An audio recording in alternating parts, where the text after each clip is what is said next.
Okay, well, if anyone comes across this stream, usually I'll be starting off with a review of the techniques that I previously converted the code. What was it? No, that I previously added to the Anki from my previous streams of taking a tutorial and converting the information that I got from that tutorial into code form. Anyways, yeah, well, this is basically how I review those information. Okay, so the first card is basically YouTube. I put the 19 there just to make it more organized, because I noticed that I'm up to about 19 tutorials in my Anki app, and I just want to make sure, like, I just want to keep it more organized by putting numbers in front of the card. So yeah, really ignore that 19. But anyways, so this tutorial is from YouTube.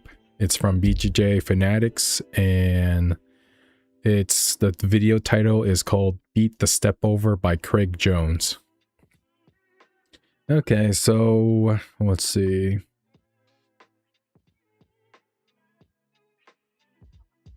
Okay, so usually when I come across a card like this, I immediately reveal the back of the card and start trying to read and decipher the code. Sometimes I'll just like look at the title and just try to recall it from just memory, but you know, I think either way works, or I can double it by trying to first recall just from the title alone of all the information that I can like extract from long-term memory, and then second, just read the code for fun, just to double reinsurance that I made sure that I recalled everything. But I'm too lazy for that.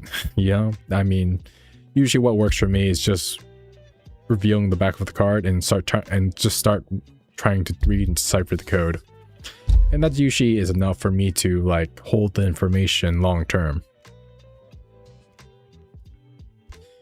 Okay, let's see.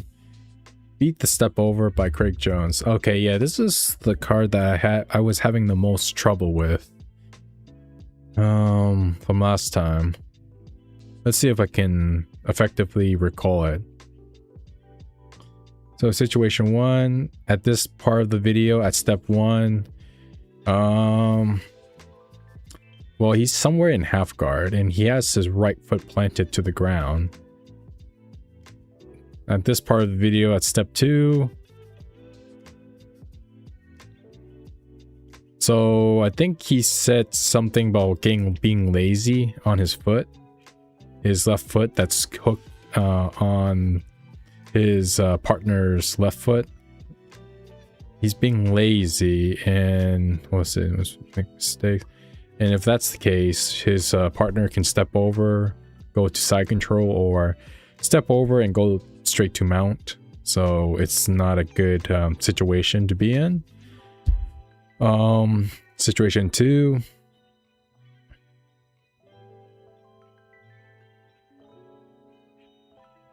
Step 1. So at this part right here, at situation number 2, step 1, this is when your partner hides his left foot. He slides it right under, closer to his butt, so to avoid getting hooked by John Jones's right foot, just to hide it, which is always like a bothersome. Anyways, step 2. So here's a linking block. Step 2. Okay, step 2. Step 1 of step 2. Okay, section 1 of step 1. Third block. So 1, 2, 3. Okay, right here. So if they make the mistake, so if this line of code right here means that if he doesn't hide his feet under his butt, then it's your opportunity to hook it with your right foot. That's why it's take opportunity, take advantage equals, yeah, go over, keep safe, restrained. So this is what this line of code means. Okay, I recalled that well. And the next line of code is step 2 at this part of the video right here.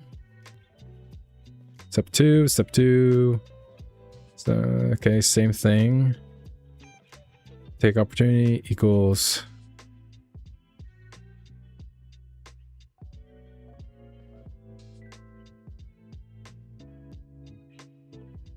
okay, let's see. What does this line of code mean?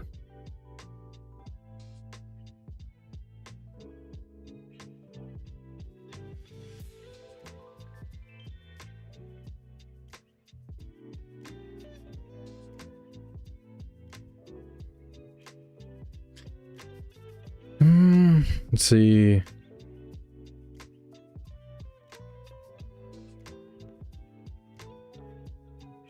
Okay, yeah, this line of code is pretty tough. I'm trying to recall, trying to utilize the limited amount of information that I'm provided with in this line of code. So I'm still trying to recall. You know, my brain is gears is grinding right now, so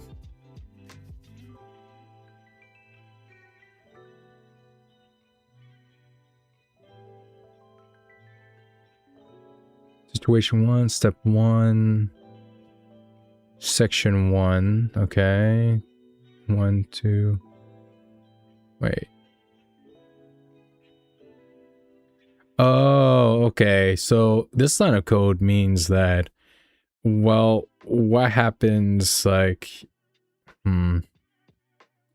sometimes, I guess, we'll see. So if they hide their feet under, sometimes I can just use that posting, the right foot that's posted. I can just swim under like a butterfly hook and hook it right there to frame.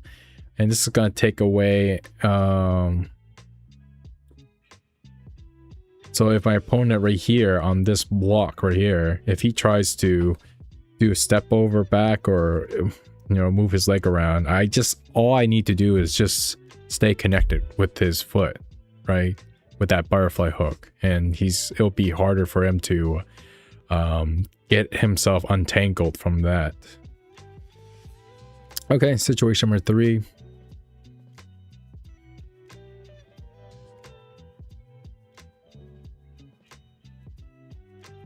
Okay, so this is basically right here is half guard. And I'm making grip. Let's see, I'm making grip on his right hand. Right hand with my left hand. Once that happened, if my partner at step 2 starts to throw his leg, jump up with his right leg, like I better do something by acting quick, because here's a lesson sign. So act quick equals situation number 2.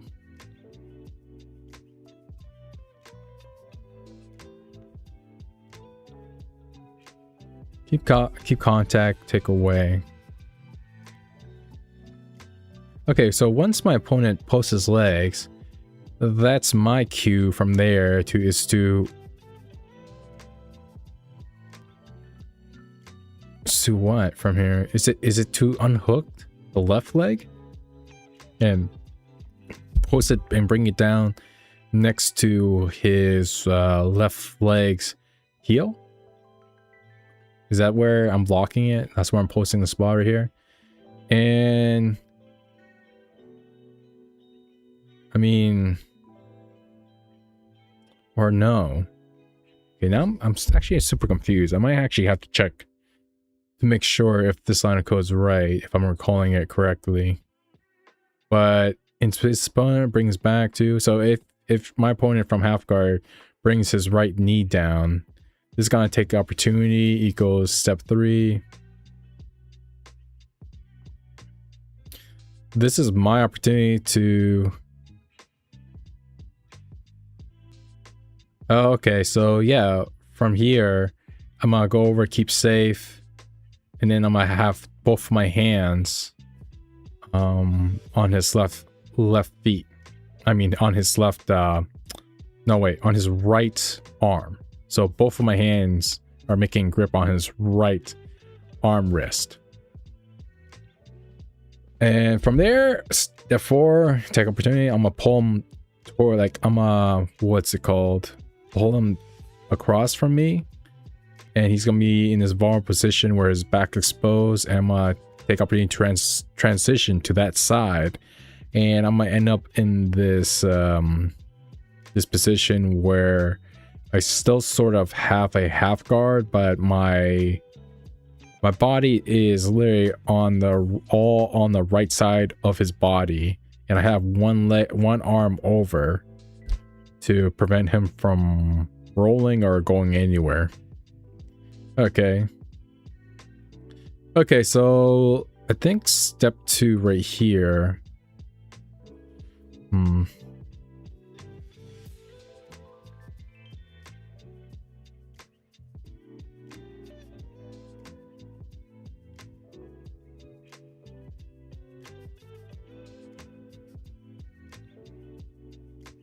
Jump up, postpone. Okay, I'm gonna make sure that I got this right, step 2, because I have a feeling. All right, let's talk about. So at timestamp number 2.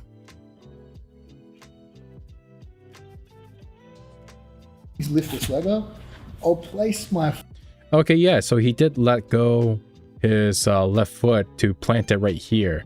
Because I was thinking, like, well, I was very confused because I felt like, yeah, that was the right call of what my brain was trying to tell me. But at the same time, my brain was also trying to tell me, like, well, if I'm unhook this, maybe he could step over. Do a step over. So, you know, so just a precaution, you know what I mean? Foot against that foot. This prevents them tucking it inside and hiding it. So if you bring your foot. Yeah, it prevents them from doing that, but like, but would it stop them from just stepping over? This way? Doing like a back step? It'll prevent them doing this, but I'll just gently touch it. And now if he lowers his knee and I beat the crossface here. Yeah, okay, beating the crossface. Okay, so technically I did get it right. I just was overthinking things, I think. Anyways, that was a good card, so I call it good, and I'll come back tomorrow and hopefully I get it right again.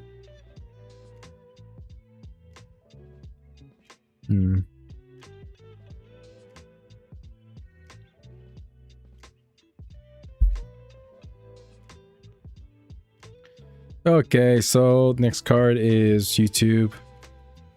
Channel is Gordon Ryan. Goats and Chokes featuring John Jones and Gordon Ryan. So, just a short card. Overall, if you happen to come across the stream and if you're a new viewer who's trying to see how my method kind of works, it's basically, the idea is basically this. To make the code itself, it's like there's a process to it. So I'm utilizing 2 different types of methods called chunking and the pattern method. Where first I break the large complex information that I am confronted with in a video tutorial into more smaller, simple pieces, right? So kind of think of the idea if someone, you know, think of being this person that you have this complex information that you're confronted with, right? And I think the best solution that you can do to start learning is by trying to make the complex information simple, right? The best you can. And that's basically the idea. The concept is that your brain is more engaged in making connection with the material if you do this process of chunking. Of if I take this cup, right? This cat cup, and I see, there's the designs and everything, but let me just take the simple aspect. right? That this is a cup and it looks like a cat. Okay? Ignore the very other details of this is like a lucky cat or whatever, its origin, the curves or whatever, right? You don't want to try to understand the complex information. You want to take the complex information you're converted and confronted with and try to explain it to yourself simply of what it is. Okay? So that's basically the idea. And you know, this is basically Anki flashcards, right? I have the front of the card right here with the source and name, and the back of the card has the code, has my note-taking method. Some people say, well, if it's flashcards, shouldn't you not look at the answer, you know? And that's true, right? If you make a flashcard, you want to look at the front of the card and try to figure it out before revealing the answer on the back. And yeah, that makes sense. But my method is more, in a way, it has double reinsurance, where sometimes, yeah, if you want just to recall the information by looking at the source right here, the front of the card, and you want to do it that way and have the notes right here in the back as reinsurance, then yeah. But for me, my style is that, you know, since my note-taking method is pretty much very effective, it's not exactly revealing the answer, because when I make the code method like this, right? When I make this code, when I look at it, it doesn't give me the answer immediately. It's like another layer of figure out the answer yourself kind of way. So when I reveal the back of the card, this is basically another layer of telling me, okay, if you want the answer, you have to basically read the code and connect all the simple pieces, which is all of this code right here. These are all basically simple pieces. If I want to have the answer, then I have to basically assemble all the pieces in my head like a puzzle until this whole code just makes sense, that all the pieces are assembled together to show me the big picture of the answer. And it gets my brain going. It really helps me think more deeply about the technique that I'm shown. And I just feel like this process that I do, it helps me memorize Brazilian Jiu-Jitsu techniques like crazy. That I feel like converting, trying to make it into a puzzle, taking complex information and turning them into simple ideas, it just really blends well because it helps the brain think and make connections. I think that's what is so important about taking notes. Because I feel like people don't really take effective notes, really. They just copy and paste, right? They see something and they copy it word for word. And I just feel like you're not a machine. Like you can't just look at something and copy exactly, right? Because you're not thinking. You're not really thinking effectively what you're writing about. With this code method, as I am typing it down, trying to look at the video, right? And then typing the information down, I'm actively trying to tell myself, how do I take this complex thing that I'm shown and just turn it into simple ideas? I'm actively thinking of that, and I'm actively thinking, how does this all connect together as I'm writing it all through? And once I finish writing all of the code, I already feel like a lot of the information really got absorbed in my head. I can just recall from just memory alone, that I don't have to look at the code, that after writing the code, I can just turn around and just recall everything that I basically typed out. It's a very powerful system that I have, that I feel like it could benefit benefits for someone like me who has like memory problems, that just don't have a system to help them retain information that well. Because, I think people, when they start Brazilian Jiu-Jitsu, or mostly all their life, once they like go to school, and no one, yeah, people are teaching you things, but no one really ever tells you how to like learn, right? Like effectively learn, like a way or a method that helps you absorb as much information from what you're being taught. I don't think anyone really teaches you that. And I hope that, you know, it's been a long time since I've been to school. So I hope times have changed. New methods are being introduced, that the old ways can become better. I don't know. Just a little rant that I always kind of ask myself. Anyways, so yeah, ghosts and chokes. Basically, this is basically a dark choke. Yep, basically it. Step 1, you're on turtle. Gordon Ryan's having the dark choke being set up. Right arm over the guy's head, left arm going under his armpit. Step 2, he makes the grip and pulls the guy's head towards the shoulder and making the guy fall over to that side, or over to his left side. Step 3 is very common, equals warning.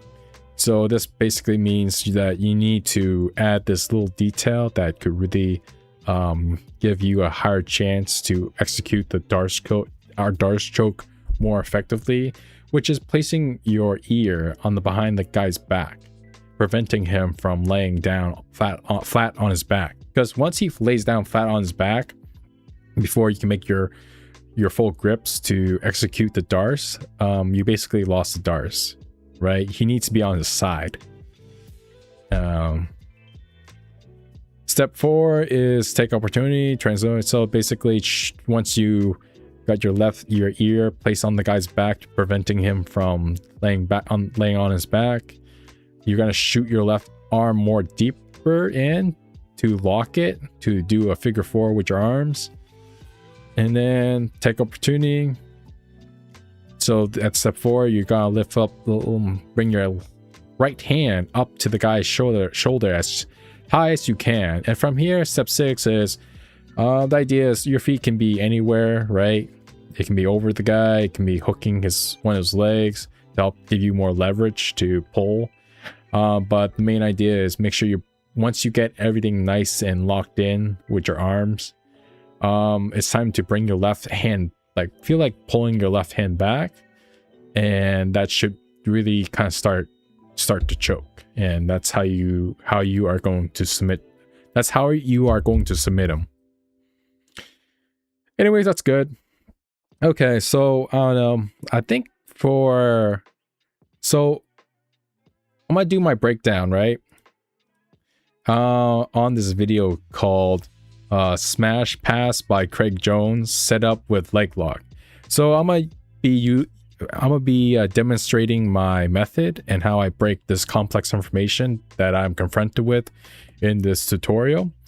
And yeah, I think for the stream, I think if anyone is very curious or anything, they just want to pop in with a question or anything, I'll stop and explain it to you the best I can. But I feel like I'm just gonna like basically not say much. Just look at the video, type out the code right here on my Anki app. I'm gonna start a new card right here.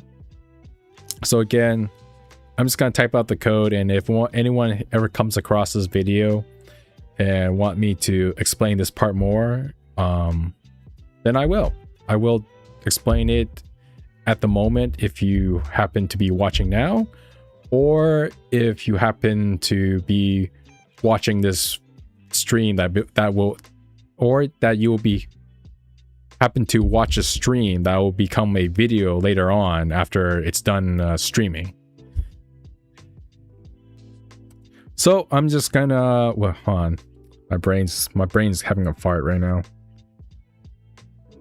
So yeah, I'm just gonna type out the code, okay? So I'm gonna be quiet. I think I've been doing enough explaining about it throughout the other previous streams. If anyone ever somehow watches that, I don't know how many people are watching it all the way through. That's crazy, but yeah, just swing by a question or anything. But right now, I'm just gonna try to rush through this video. Like, I'm going to type fast. I'm gonna like take as much information at that moment and just type it all out as quickly as I can.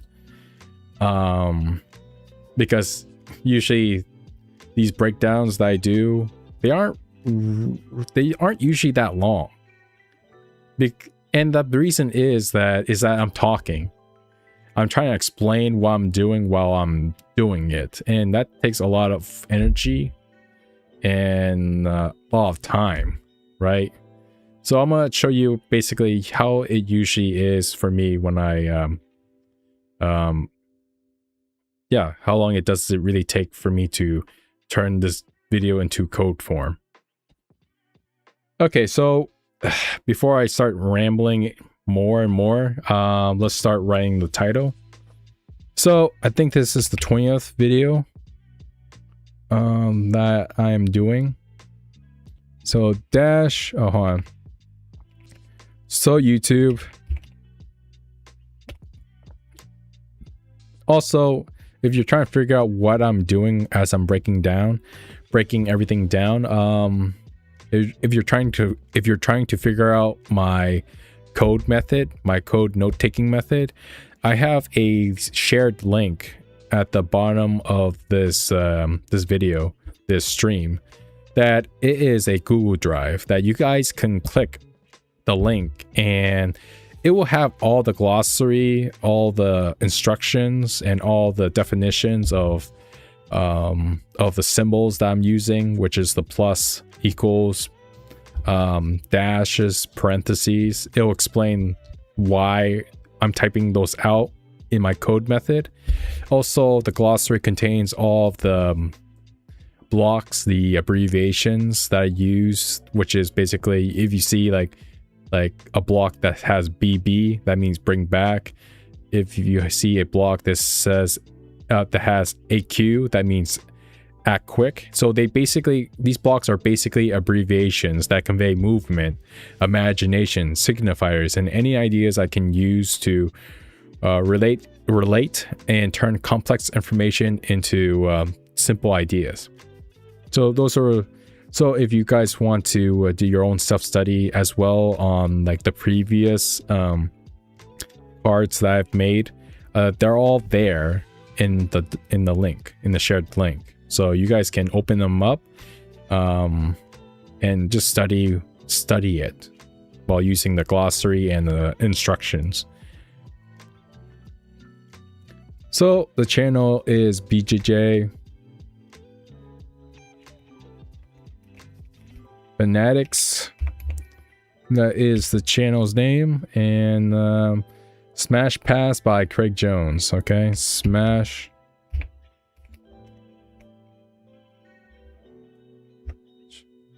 by Craig Jones.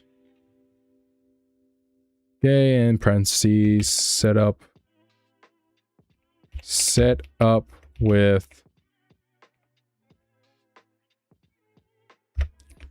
leg lock. Okay, that should be good. Alright, so let's look at what I call the smash pass. Pretty common name for this position, but the mechanism is this time we're leading them to believe we're going for a knee cut. So we're indicating that we want to go that way. They're reacting, especially in the heat of the moment. Important match, important role in the gym. They react strong. So they try and bring the knee the other way. It passes the midline, spool on it, squash it, and then really we've got a fair few different passing options from that position. So let's have a look. Alright, so we're in our position now. We're in our base passing position.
Earlier, we faked the smash to cause the reaction to go back to the knee cut. This time, I indicate that I want to go for the knee cut. So I start to try and push the knee this way. One way I can do that, if it's too far, I pinch my knees and I start to guide it. I start to push, and their reaction is to start flaring it back the other way. As they flare, we're gonna drop. I pinch my knees and I start to guide it.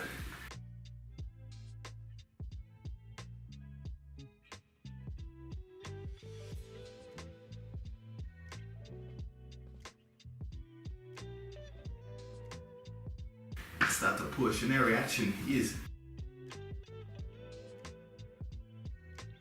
one way I can do that. If it's too far, I pinch my knees and I start to go.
Got it.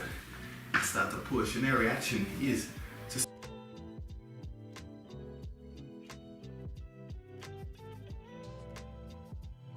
flaring it back the other way. As they flare, we're gonna drop our elbow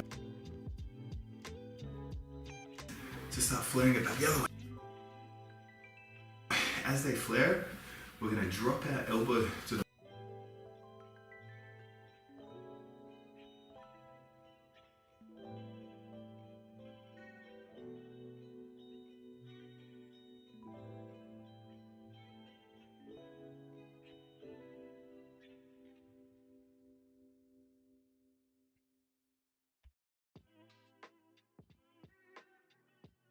floor. I'm gonna take this underhook.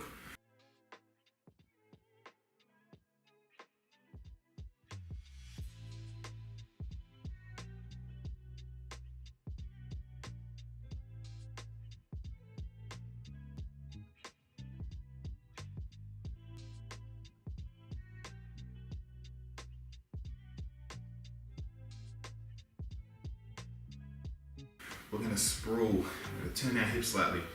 I want to sprawl so this leg lands above this leg. So I start to sprawl and land here.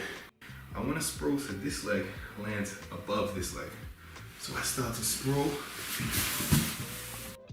We're going to start flaring it back the other way. As they flare, we're going to drop our elbow to the floor. We're going to take this underhook. We're going to sprawl. We're going to turn our hips slightly. I want to sprawl so this leg lands above this leg. So I start.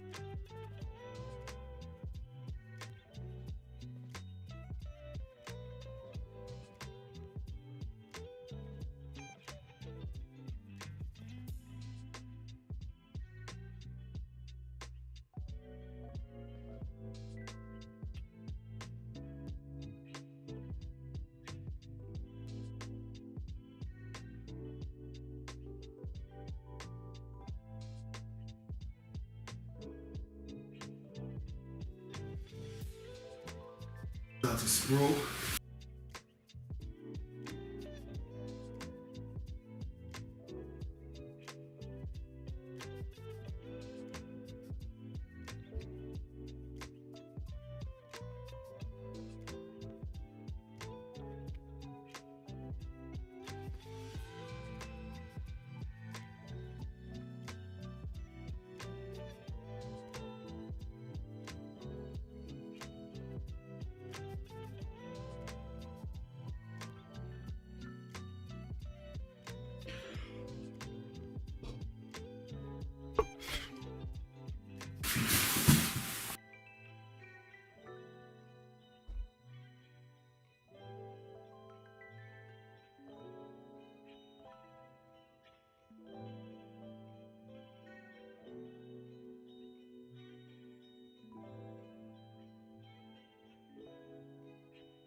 and land here, heavy on this top leg. So if you stay still, right, you can see that this leg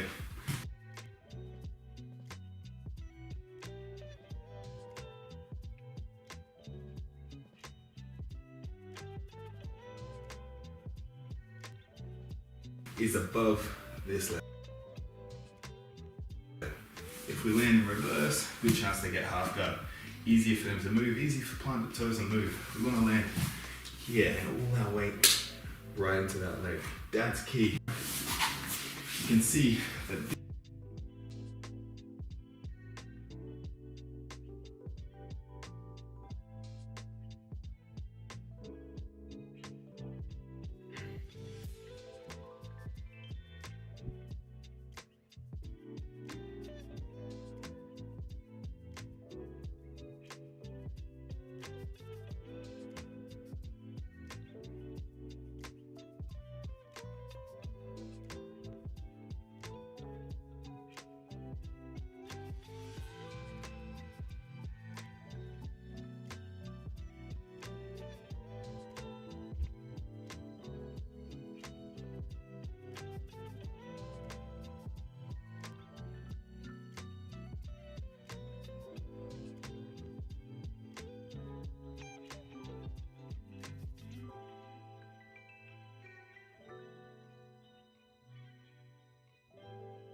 this leg is above this leg.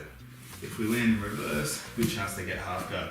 Easier for them to move, easy for plant the toes and move. We want to land here and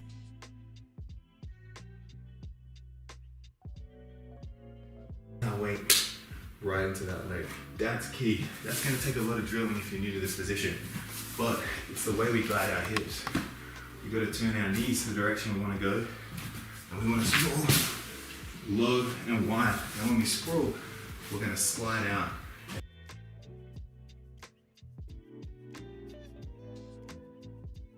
And that's what drags the top leg over the bottom. But again, we're setting this up with reactions here, right? We're trying to force this. Cut the underhook, sprawl wide, and lead with your left hip, your inside hip. This is where we want to land. So we'll do that one more time. So look at the position around. Get your partner to try and move. You're trying to move around. Very difficult here. I'm controlling the hip. We'll do that one more time. So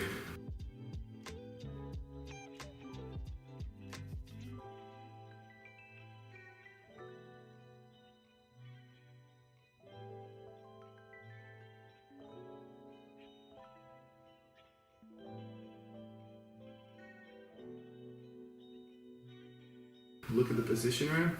Get your partner to try and move. You're trying to move around. Very.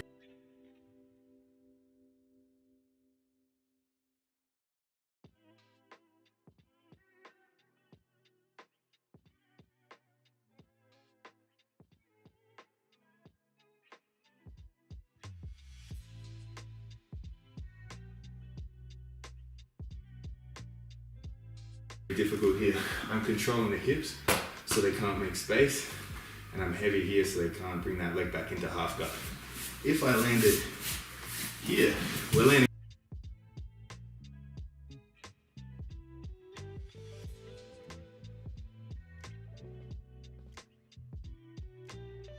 in half guard. We haven't made the space. So again, this leg needs to land over the top, and the wider the better. If you can split them, we're splitting the groin, we're controlling them very easy.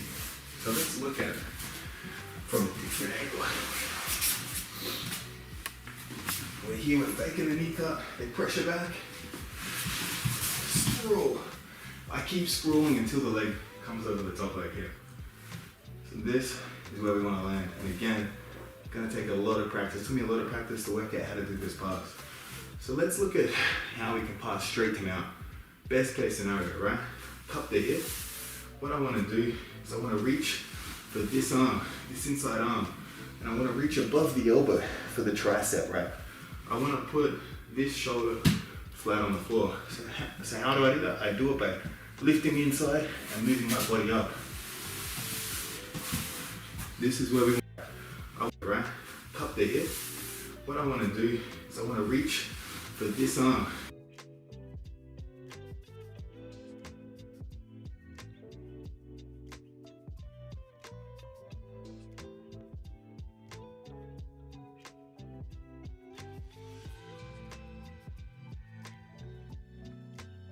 This inside arm, and I want to reach above the elbow for the tricep, right?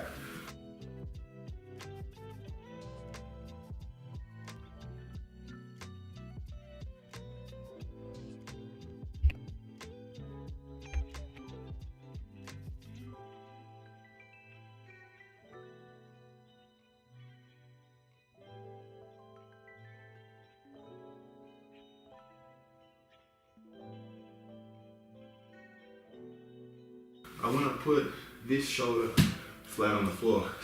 So how do I do that? I do it by lifting inside and moving my body up.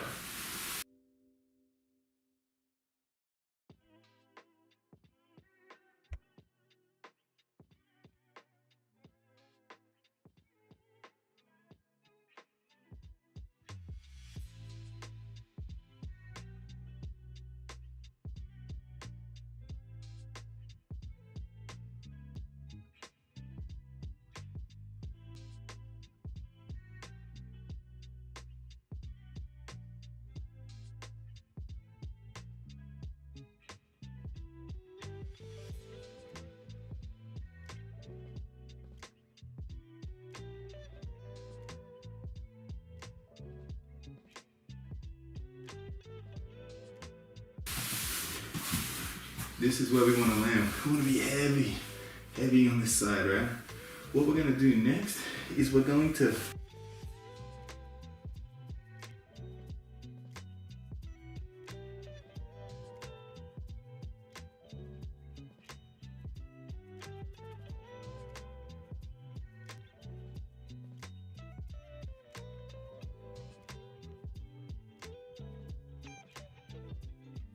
go straight to mount, right? But a lot of guys, when we try to go to mount here, they have this leg blocking us.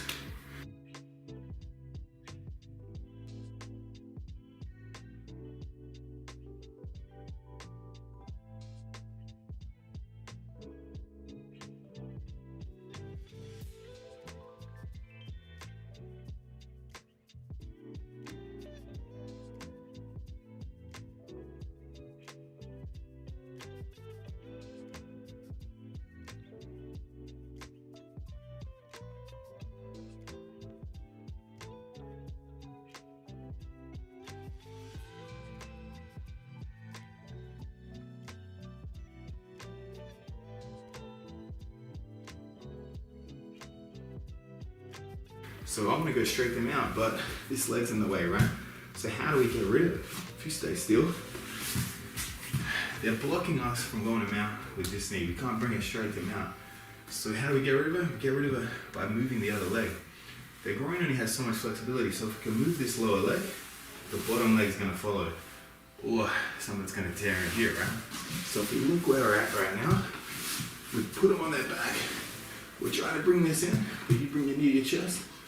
This one's coming up to block, so we need to move.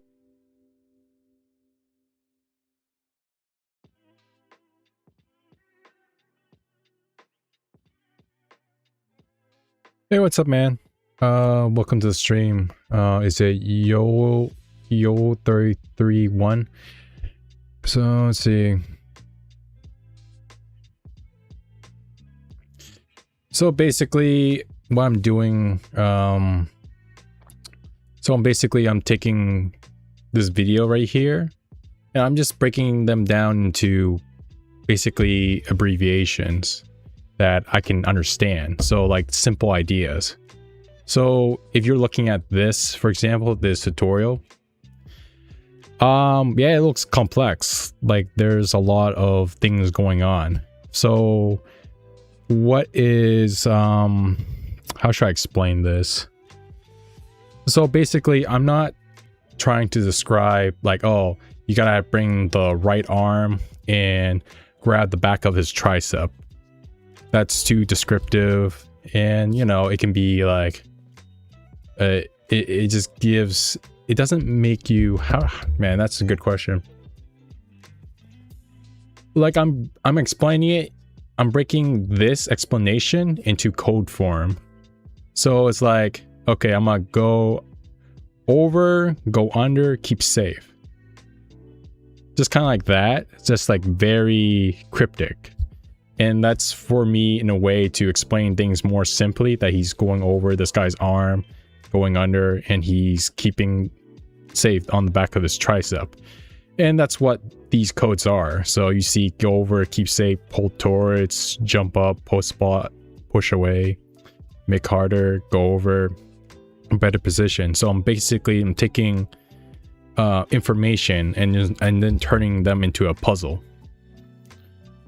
Yeah, kind of like that. Yes, like super shorthand notes. That's basically what they are, and yeah, they work. And I've been using it to memorize Brazilian Jiu-Jitsu techniques. So it's honestly, it's like a little game. It's like a puzzle. Move the bottom leg. So I put my knee into their knee, and I start to walk it back. And we've really stretched them out here, and we can go. All right. Hey, I use a lot of abbreviations. Under the stream, if you go to the description, I have a link that you can click under. It's on the, what is it? It's the Google Drive link. So it should have all the abbreviations in a glossary form. So if you want to understand what any of these blocks means, these abbreviations means, they're all listed in the link. Okay, but I definitely have a lot. I think I have like, I don't know, I'm guessing around 70 to 100. I have a lot, but I usually use mostly the main basics. But yeah, you can check it out in the description below.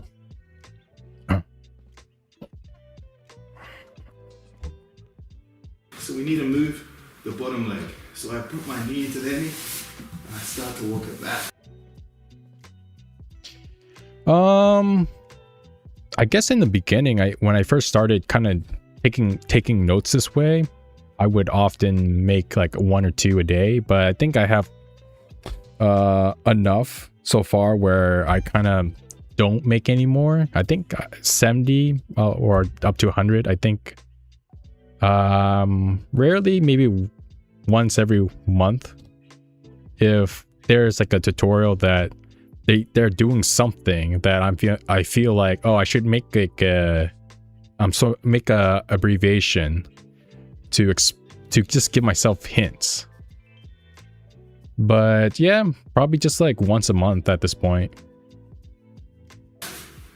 And we've really stretched them out here, and we can go right knee under armpit to mount. Okay, hold on. I kind of got distracted. The bottom leg's gonna follow. Yeah, okay. Or something's gonna tear in here, right? So if you look where we're at right now, we put them on their back. We're trying to bring this in. But you bring your knee to your chest.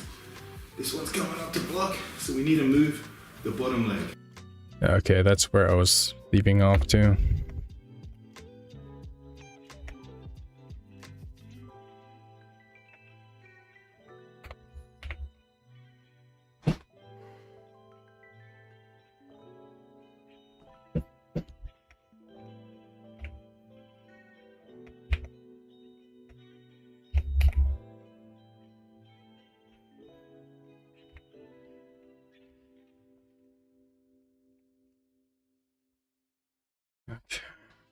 So I put my knee into their knee, and I start to walk it back.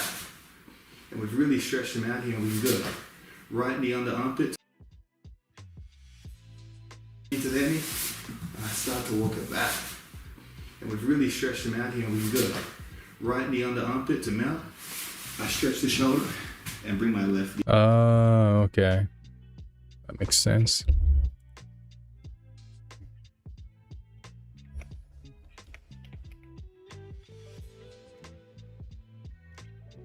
And we've really stretched them out here, and we can go. Stretching them out. The bottom leg. So I put my knee into their knee, and I start to walk it back. And we've really Okay.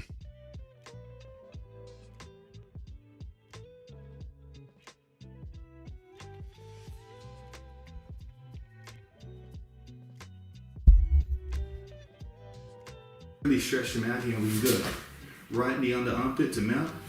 I stretch the shoulder and bring my left. Okay, that makes sense. On. And I start to walk it back. And with really Now I'm definitely confused. How... Wait. So he has that 1 foot there. oh, someone's gonna tear in here, right? So if you look where we're at right now, we Okay, he has this 1 foot right here. put them on their back.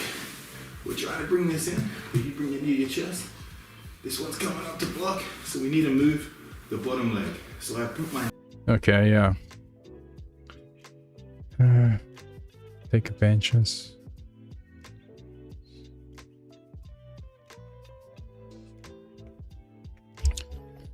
Big spot. Spot.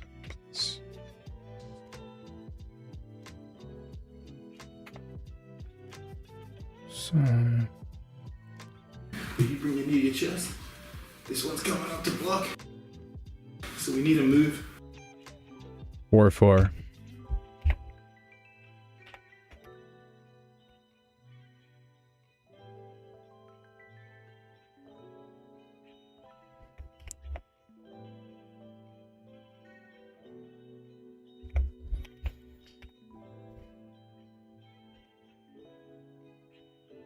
the bottom leg.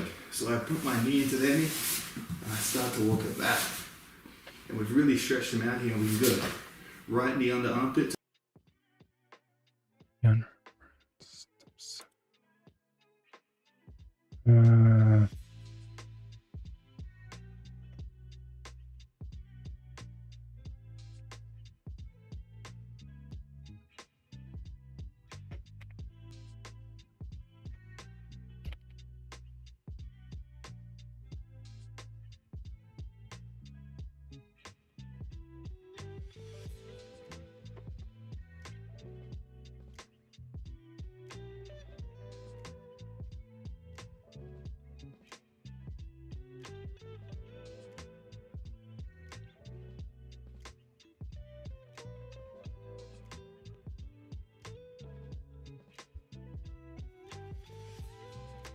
Oops.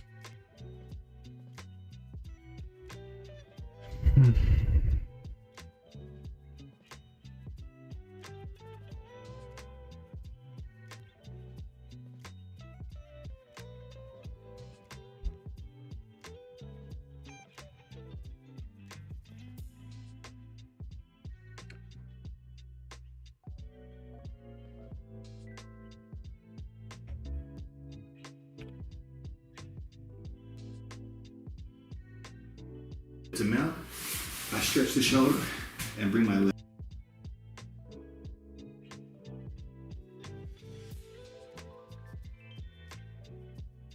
Say first move.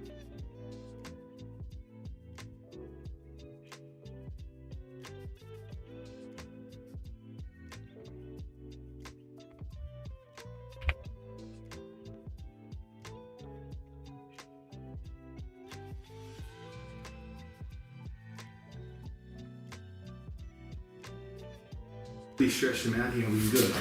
Right knee under armpit to. Okay.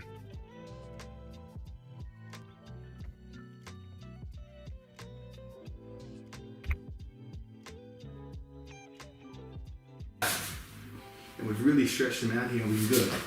Right knee.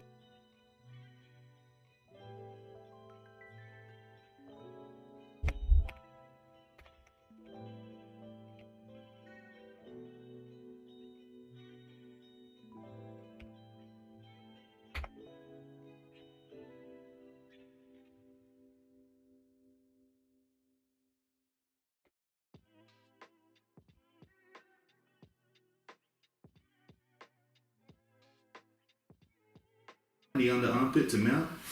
I stretch the shoulder and. Okay. Yep. And he goes to mount. And we good. Right knee under armpit to mount. I stretch the shoulder. Oh.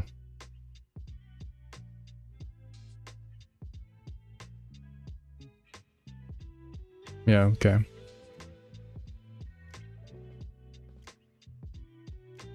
Steps over. We've really stretched them out here and we good. Right knee under armpit to mount. I stretch the shoulder. Okay, 414.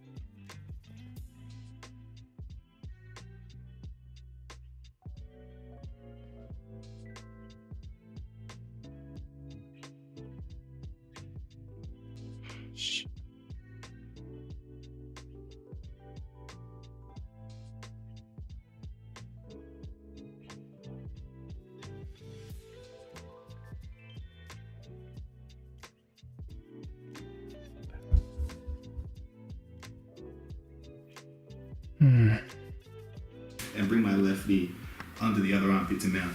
We don't want to step here. Yep. So that's it, basically.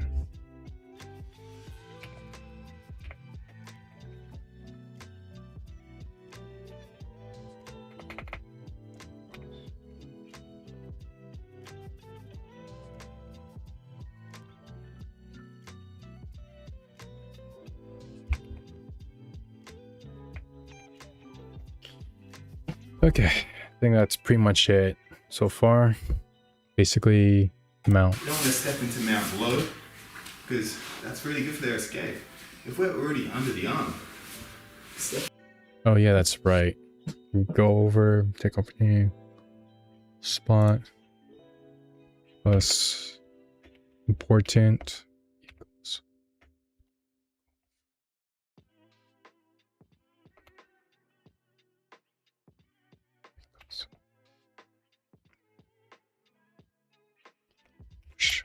Push away. Yes.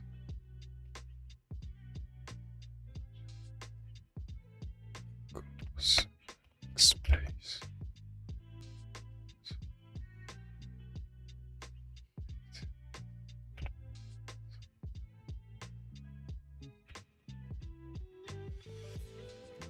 Okay.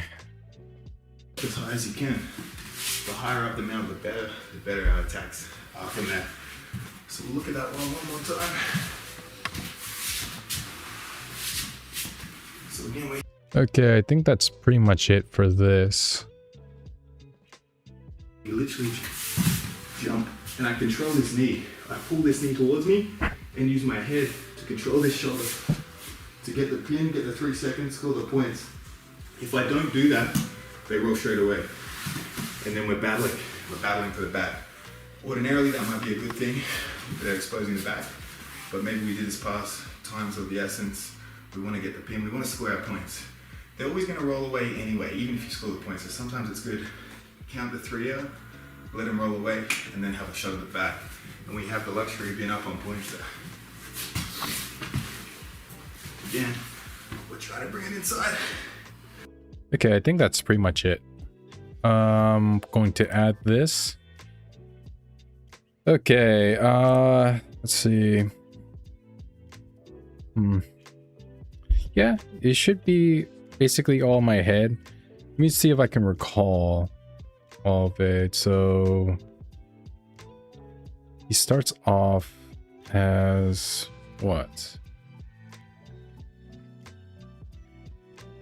Well, it's hard to, honestly, I need to buy like something, like maybe figurines or whatever, and put a camera. So as I'm recalling the information, I can show you guys what's going on in my head as I'm kind of explaining step by step of how the techniques is being demonstrated in the video.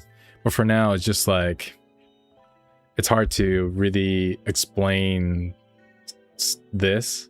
I mean, it's like pass position, right? Because you gotta lay over this guy's leg, go from here or towards the other side.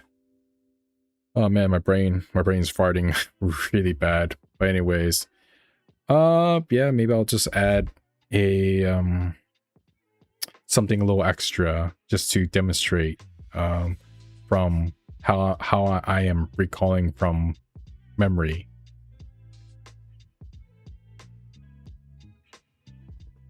Is it headquarters? So this is called headquarters right here. Headquarters. I'm trying to figure out. I'm trying to remember what my gym calls it.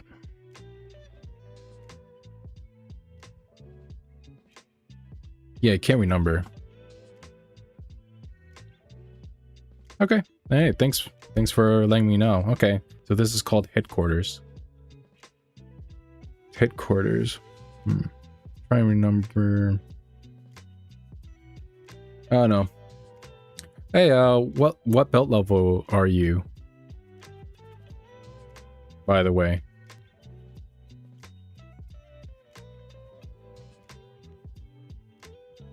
Let's see.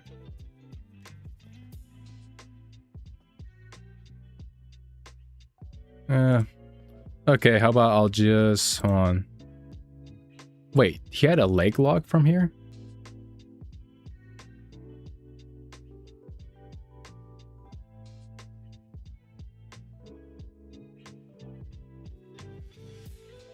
Hey, congrats, man. How long you been doing jiu-jitsu then? 4 years, maybe 2? It sounds like 2.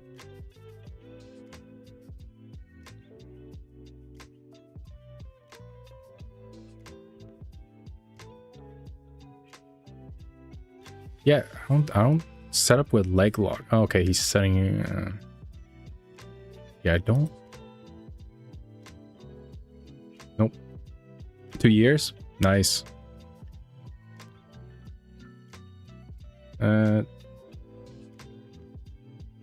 Yep.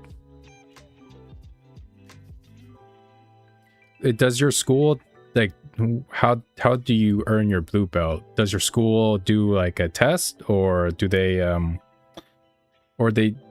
do like, oh, like a promotion, like, you know, your coach or your professor, he just like says, hey, you deserve a blue belt,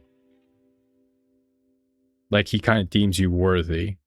So it's either a test or he deems you worthy.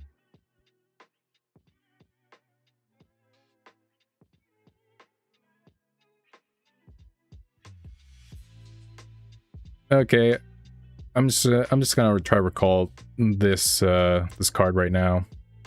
Okay, so step 1, yeah, of course he's on headquarters. Step 2 is So he's kind of juke him. He's gonna squeeze his legs together, towards the, let's see, right number. So from Craig Jones' perspective, he is juking him on the left side. So he's gonna make a small movement, making the other guy resist and turning the other way in the headquarters. And once he does that little shift in weight, it's gonna make it easier on step 3.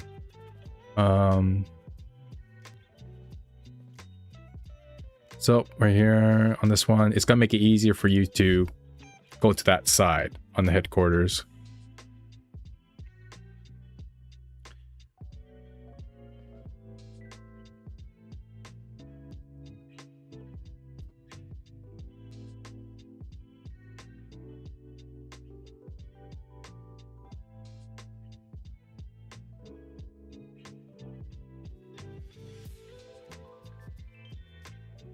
Okay, yeah. Yeah.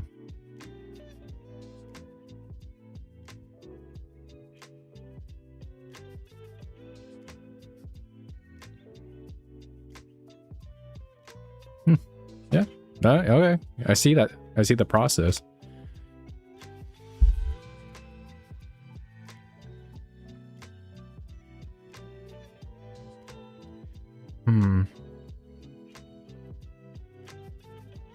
Step 3. Okay, hold on.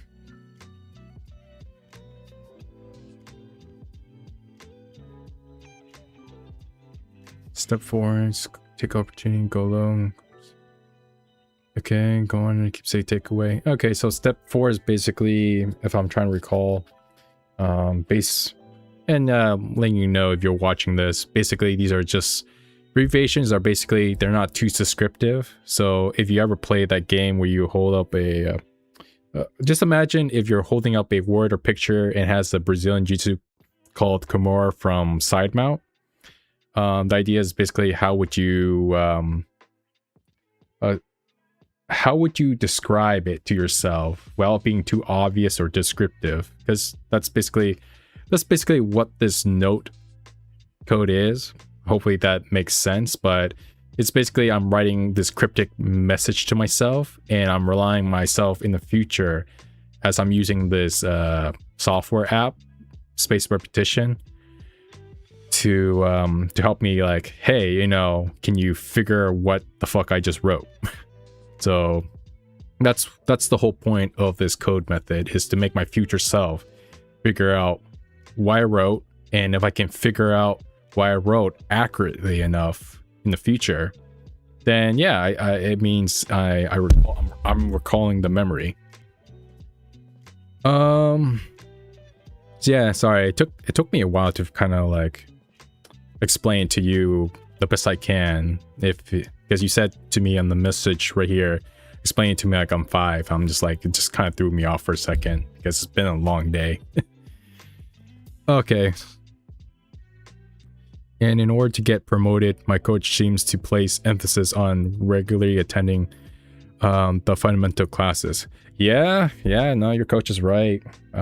Fundamentals and basic classes are so important. And that was my problem, is that I wasn't showing up much regularly. I was only showing up once a week. Yeah, and that really dented my progress in jiu-jitsu. But dude, I think, yeah, once you get like the fundamentals and basics, I mean, they really work. They just like, it's just like at blue belt phase at stage, your goal is to basically, figure out reactions and anticipate responses. So you basically, you already went through the white belt phase of learning the vocabulary of the fundamentals and basics, and at blue belt stage you're forming the sentences. So it's yeah, I mean, because you're not relying on just one move like you used to it as a white belt, right? You're literally making combos like a video game.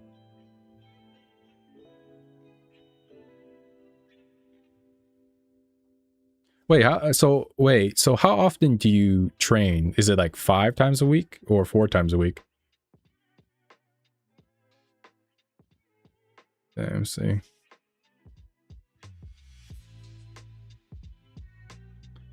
Step 5, go over. Wait, hold on.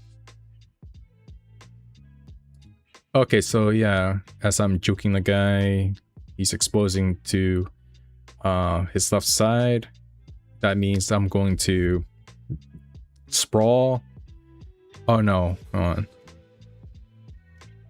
Oh yeah, I'm gonna pin his right leg over his left leg as I'm kind of laying on top of it. Step 5 is basically go over, keep safe, pull towards. So I'm pulling towards his left hand and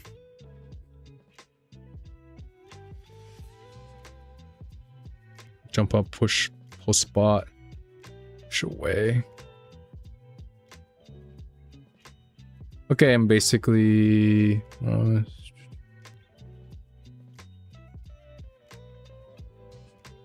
on, my brain's not working right now. Step 5.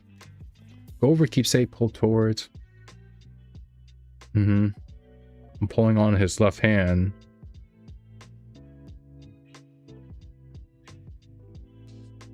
Jump up, pull spot. Okay, my right foot's going up. Alright, go over. And yeah, I'm making more heavier to... Okay, yeah.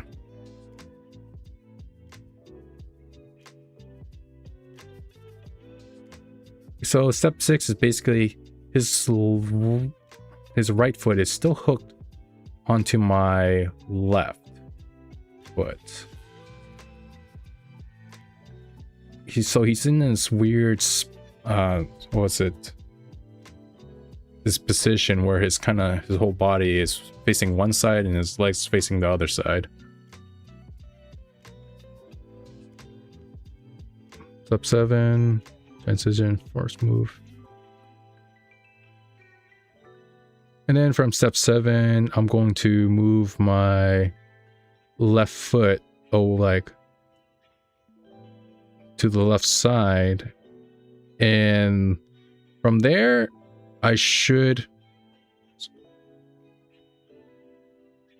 Okay, now I forgot this part, this last part.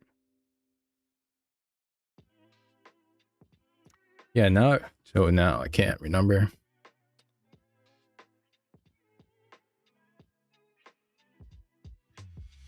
Take opportunity, go over, post spot, important. What was that part?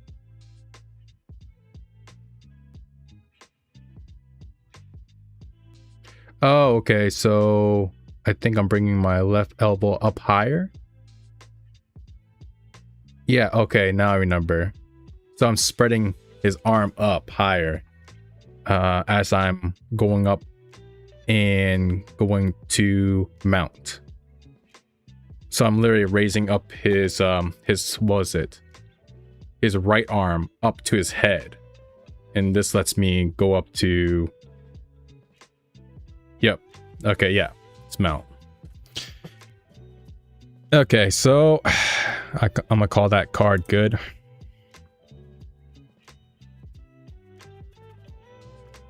Yeah. Oh, come on. Let me just go down the message real quick.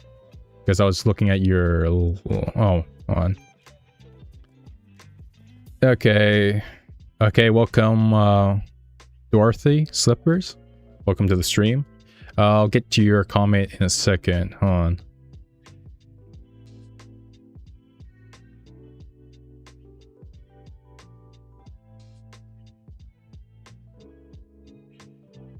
Okay, yeah, that's good, man. Yoi331. Yeah, man, like 3 times a week. It's pretty good. 4 better. I mean, yeah, obviously the more you show up, the better you get.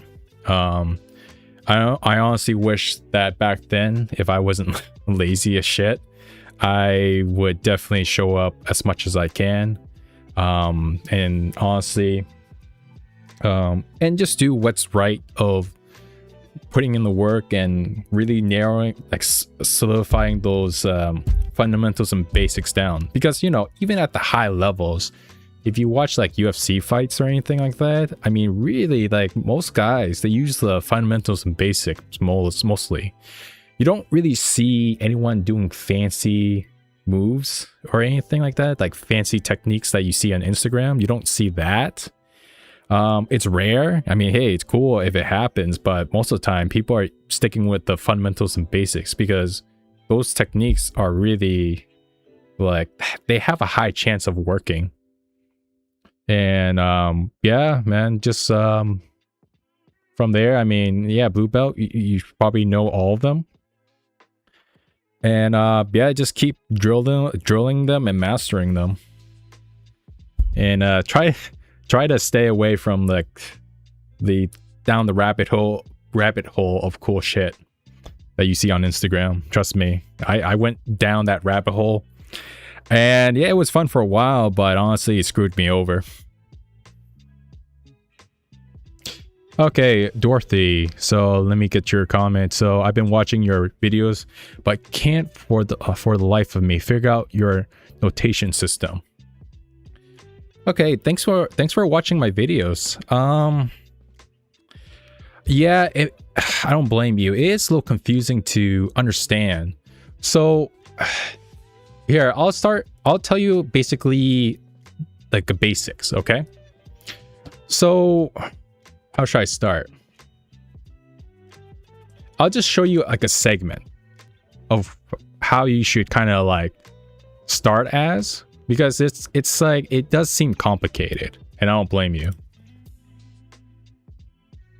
So right here, right? For example, okay, so this video that I just went over, Craig Jones is basically on, what's it? I keep forgetting that name. Yeah, headquarters. He's at the headquarters, right? So, you know, just imagine if you're in class, right? And someone tells you, they show you this position called the headquarters, right? And you're like, oh, okay, that's cool. That's what it looks like. But you're kind of like, okay, yeah, but like, you know what it looks like. So basically in my head, what goes in my head is that, okay, let's just, I see it's called the headquarters, but what's going on? So if I had to look at this, I would say, okay, I see that his right foot is going over the guy's like leg, and it's kind of posting onto it and making heavy. So I would type this, go over plus post spot plus make heavy. And that's literally like that's how I kind of like describe this. And I would kind of add parentheses just to kind of organize it, but bear with me. So this leg right here is this block right here. He's going over, posting the spot. And this other leg, I would say, you know, I would come, it's like you're kind of like almost making shit up, right? As you kind of see it, but you're making shit up with abbreviations that'll help you kind of simplify things or make you guess or think about it. So let me give you explain. So this other leg, his left leg is kind of going around and just like keeping contact with this leg. So I would say go around plus get contact, for example, right? But yeah, honestly, there's the plus signs are really like there to kind of like organize the blocks separately together, because if I don't have the plus signs, it's kind of like looks like this. You know what I mean? Plus signs are kind of like to get your idea of like go over plus post spot. So like you're kind of compiling all the abbreviations to figure out what does this mean. So yeah, this is supposed to be this. This is supposed to be this for some reason. And you know, you can add more. Some people's style is that they make their abbreviations more descriptive, right? So as they're making the glossary, They make the glossary and they become more descriptive of like saying, hey, like knee over this, like, right? Instead of this, they'll just say this. So K is for knee and O is for over. Knee over sweet spot. Okay. But yeah, it's kind of like basically that.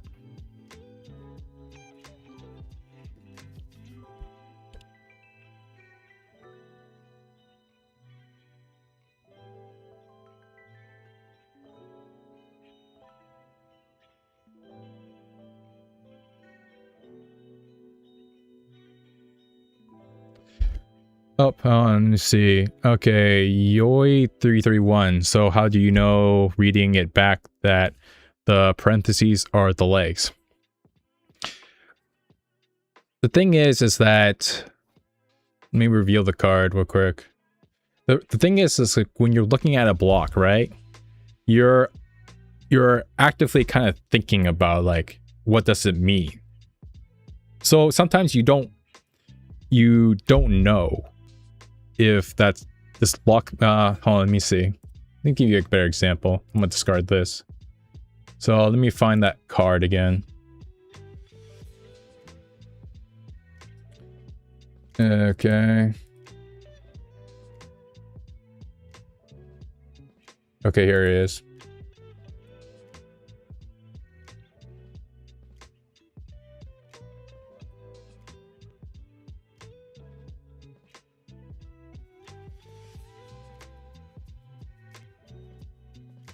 Okay, so this is the card that I just made with this from this video of Craig Jones right here. Oh. Let me find that one more time. Okay, one more time. Okay. Okay, so basically, how do I figure out what leg is what body part goes where? It honestly is like straight from recall. So how it goes is that, okay, first I look at the video title, right? I kind of figure out the context. It's like YouTube, BJJ Fanatics, Smash Pass by Craig Jones.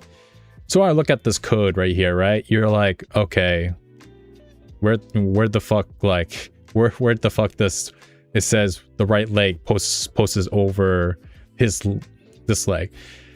The thing is that,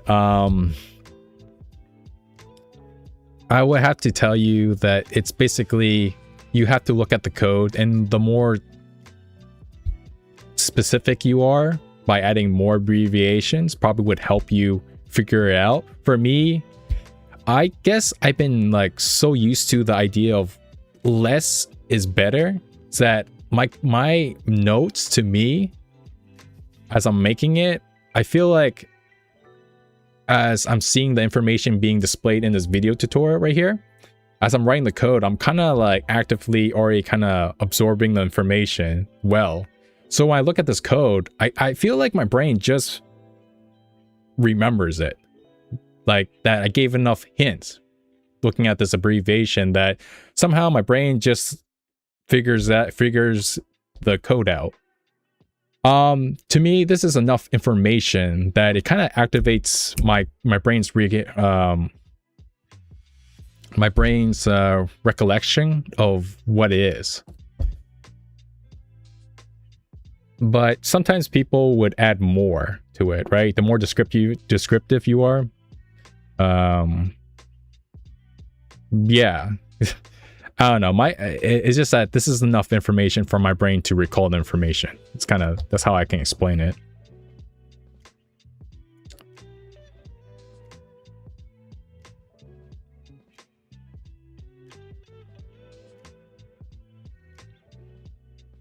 Okay, let me kind of hold this thought to you guys. Hopefully I can have a better explanation, but right now we'll just hold on that thought. Okay, Dorothy, you said, okay, that makes sense. Okay, I'm glad it did. How do you signify that the first block is your right leg and the second is your left leg? Same questions as, oh, okay, so same thing. God, let me just try to figure. I mean, it's just, I don't know. I just recall it. But let me try to do this then.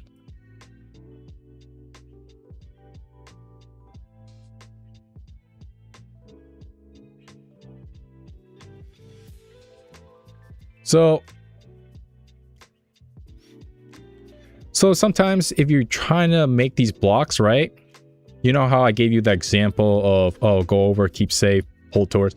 So like this leg right here is going over, post spot, making heavy on this leg, right? So sometimes you can add, if you really need more information to work with for your brain to help your brain recall an information, then sometimes, yeah, you'd be like, you make abbreviation that works for you. So like left leg, okay, LL plus, oh wait, hold on, this is right leg. So imagine this, right? Right leg plus go over plus post spot plus make heavy. See, so this is enough information if you were to give yourself hints to figure it out. If you want this to be more specific, the right leg, then imagine, visualize in your head that, oh, what am I doing with my right leg? I'm going over something, right? And I'm posting it with my knee. And I'm making heavy for some reason, right? And you can keep adding more. And this is like a low position. So it's honestly, that's how basically it is that I'm taking very cryptic, very abbreviation types of things and just trying to make sense of it, if you get what I mean. So yeah, so this, if I'm looking at this, right leg, go over, post spot, make heavy. Right leg, go over, post spot, make heavy. And your brain would try to naturally let your brain try to figure things out for you. That's how I kind of deal with it. And if you can't figure, you can't figure the shit out, then yeah, just go back and try again, or add more details, add more blocks to it. And try if you need more to give yourself more hints. But if you feel like you want more of a challenge, then kind of do what I do. Just try to make it even harder. And the more the notes are kind of like a game, right? The harder the game, the more it makes you think and connects with the material that you're constantly thinking, like a crossword puzzle.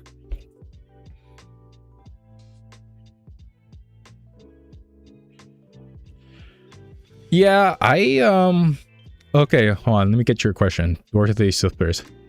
Yeah, I got this this idea, this method from this method that I learned from language learning, and also when I was trying to become I was trying to make YouTube videos. I would get inspiration from what was it, Robert Downey Jr.'s, because he has his own method that really I kind of stole that concept and modified it to learn jiu-jitsu instead. So there's this method where you can memorize a script, and what they do is that they would add each letter. So say the rabbit, let me see. So for example, if there was like a song that I wanted to memorize or like learn word for word, for example, so, or just like a story, like the dog jumped over the lazy pig. So this is just very simple, but imagine, hey, if someone told you memorize this sentence, right? So what actors, movie actors would do is that they would take this, the first letter of every word, and put like a plus sign between them, or a space, or a dot, right? And they would capitalize them over the lazy pig. So if you can see this, right? This. Now, the dog, now try to read this with this. The dog jumped over the lazy pig. Okay? Now imagine if you just covered this, you just deleted it. Now try to read it again. The dog jumped over the lazy pig. And eventually your brain would, even though this is like, okay, why am I looking at this? As long as you know the context of the story, the dog jumped over the lazy pig, then it's honestly, your brain tries to figure what each letter means. And that's how it's like a pattern recognition. And that's why I included the pattern method. That it's basically relying on your brain's ability to figure this code based on the context of the story or what's being shown. So you can try this. You can, if you have a favorite song, stories, or that you want to memorize word for word, try to take a paragraph of that song or story and just convert each letter like this in this code form. Actually, I can show you a video that I got the inspiration, one of the videos I got the inspiration from.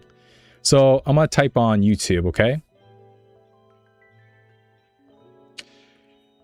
Okay, so let's go to here. I'm gonna type this video. How to memorize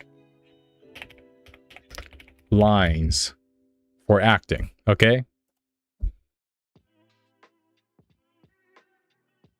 I mean, there's a video of Robert Downey Jr. explaining it, but there's this one specific video. Yeah, right here, this guy. What's up, everyone? Oh, hold on. Give me a second.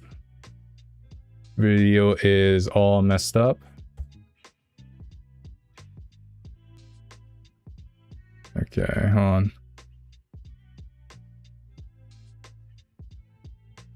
So this guy basically kind of, if you just look this video up, how to memorize lines instantly, this guy basically right here, Punctuation and capitals if they have capital letters. Squats, comma, flowers in hand, comma, on an old stump by the riverbed, period. This is what I have. Doesn't look like much, but then what you try to do is try to read this, right? Try to read what it actually is. So yeah, this is basically where I got the inspirations from, one of the videos like this, or heard about it. And what they would do is, yeah, they would add a dot or a plus sign. This guy doesn't do it. He just leaves it like this. But yeah, he just does this and he tries to read the story, and somehow it just sinks in to your memory. Is just using the first letter of each word. And so it may seem a bit impossible, but if you think about it and you remember a little bit the visual things that you saw when you first read it, you can kind of put it together. And if you can't get it, you can always kind of look back, but you should be able to get this pretty quick. So the Sasquatch squats, flowers in hand, on an old stump by the river. Bang. Think? Bend. So then what you do is, once you kind of have that, read this over a couple times in your head. The Sasquatch squats, flowers in hand, on an old stump by the riverbed. The Sasquatch squats, flowers in hand on a... Okay, but honestly, hopefully you got the point of where I got the my inspiration of making this sort of method. It's basically this.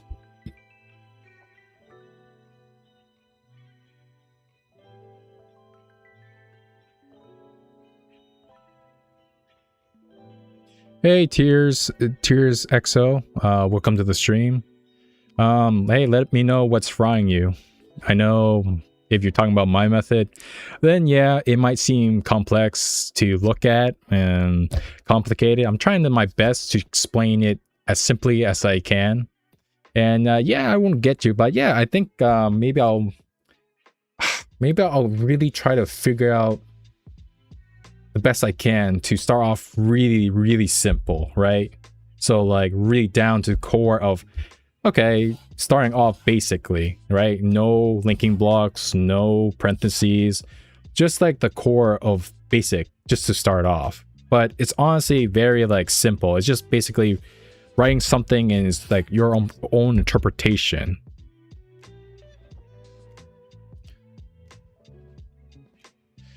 Yeah, okay, Dorothy. Amazing example that makes total sense. Do you then drill based on the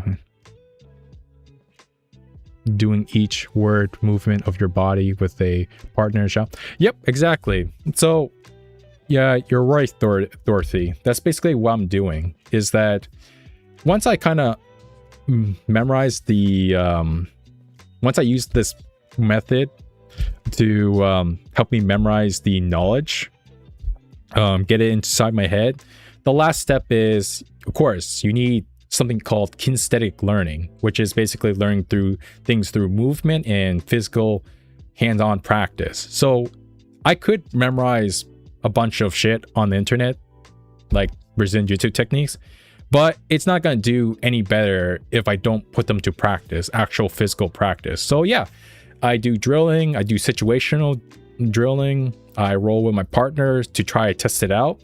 And just think about it like this, you know, it's so, think about like you just bought furniture, okay, at IKEA or from a website. It comes to your house and you see a bunch of, yeah, like you open the box and you see a bunch of like disassembled stuff. Then you have the instruction manual. So my idea is that why don't I memorize the instruction manual first? And then after that, when I do get the chance to put all of this furniture together, all these parts together to get my table or chair or whatever, then I would just focus on just doing that, right? I don't have to like run back and forth to the instruction manual to figure shit out again. I already got it memorized. So all I have to do is focus on putting the furniture together. And if my coach or whoever is there watching me, they can refine me. They can help me point out, no, maybe I need to move it this way and I'm messing things up. So it really helps me, like, gives me confidence that when I ever do show up to the mats, that I can feel very confident that I'm not focusing on always struggling to forget things, that I can save some time and energy on execution rather than struggling to remember. And that's really the whole point, is saving time of being frustrated all the time.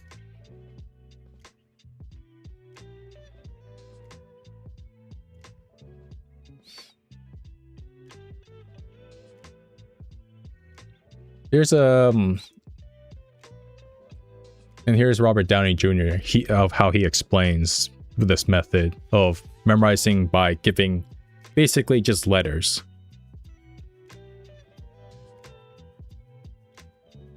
Where you have to think. Okay, Alan, let me just... When you memorize lines, that's an interesting thing that you said, that you were free to do it. Like, when you memorize lines, is there ever a part, like when you're acting, where you have to think, like, okay, what am I supposed to say next? And how much does that get in the way? Look, I have a very broad band of tolerances.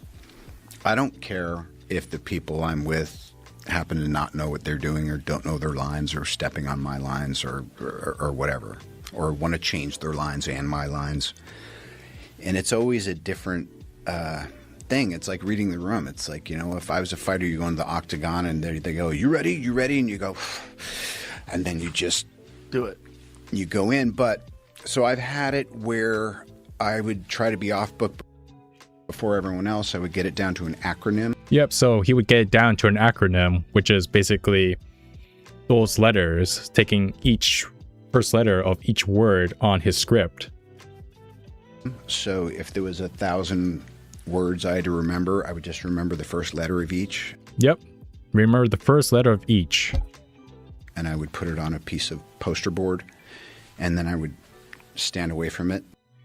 You guys can watch the podcast. I think it's very interesting from what he says. But overall, yeah, he would set up that way, that kind of method of pattern recognition, of just letting his brain, it's just so weird. The brain can, if you give it just like enough information, the context is important.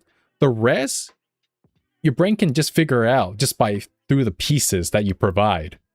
It's very like, I'm not really too deep in neuroscience, or learning science, but I know that throughout the years of me being obsessive of taking different types of learning methods, because for me, there's a personal story where I felt like throughout my life, I always felt like I wasn't smart.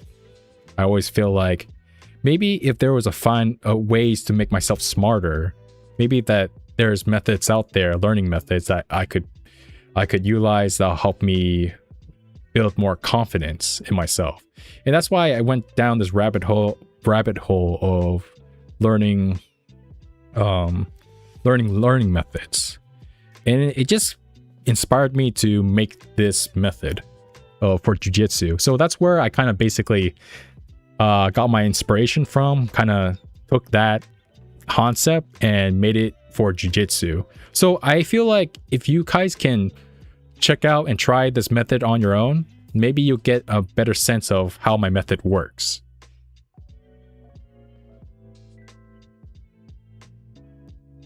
I feel like you cracked Joseph Chen's secret method. I'm going to do this with what I am currently working on. Mikey's car sleeve. Hey, I hope you try it out. And yeah, if you ever need any more questions or anything, please just like on my live stream, message me if you're still confused on anything, or comment in my videos. Or yeah, and I also have the community space on my YouTube page open, so you can actually start posting there or comment down, make your own comments in my channel. So yeah, anytime. And this definitely helps me, because I'm really trying to branch out of teaching this sort of idea to anyone, and I'm hoping that out there someone would make a note style that's even better than mine. But this is like, I feel like this note method that I created helped me. I feel like it could help anyone else that are like me. But yeah.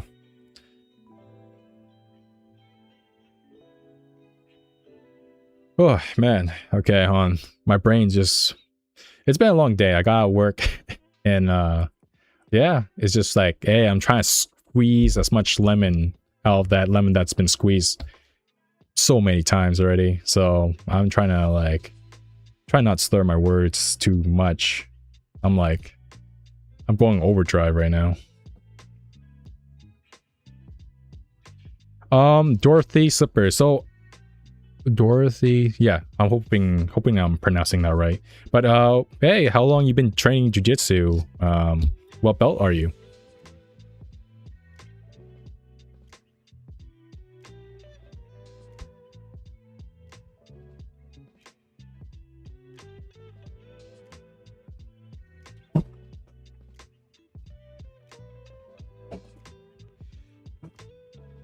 Oh yeah. Oh, by the way, so I also have a method to learn languages. So if anyone is ever interested in that, let me know, and I might make a video.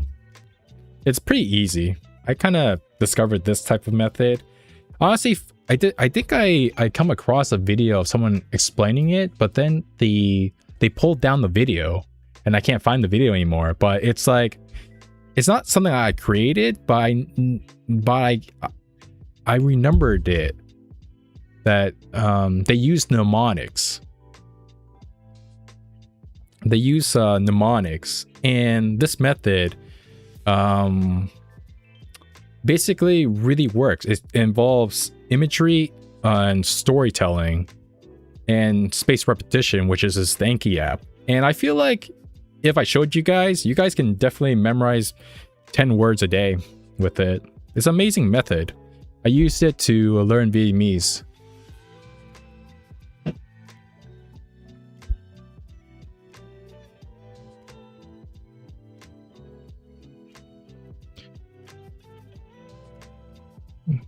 Just 1 year, a blue belt in a month. Wow. Brand new, but I'm drill train every day. Hey, that's the best thing you can do. The reason why I created this method was because I was lazy as shit. So if I'm only training once a week, then I need something to help me retain the information. Okay, so that's why I created this method, was just to help me make the best out of what little time I had with jiu-jitsu, right? But honestly, if you really want to get good, be very high level and competitive, yeah, just showing up and training as much as you can and focus on working on techniques, going over them with a partner, paying attention in class, and really really like ask and get as much help as you can, really is honestly the best way to learn jiu-jitsu, in my opinion. People can try my method. Hey, you know, it's up to you. I only created this method for people who are lazy or busy, right? People that I've seen throughout doing jiu-jitsu, who are like the parents or person who's just like, okay, this is just like a part-time thing. I just really see that over time, people just they just get frustrated. I can see that people get lost a lot. In jiu-jitsu, I think they say about 90% of people who start jiu-jitsu quit at white belt, which is kind of like really kind of heartbreaking for me to know, right? I really feel like if we can make it just the threshold, the barrier to entry much easier to go through for people like that, people who just they just want to reach to a level where they can have fun, right? Jiu-jitsu is not a struggle anymore. They can feel excited, and they can feel like they're improving with what little they have. You know what I mean?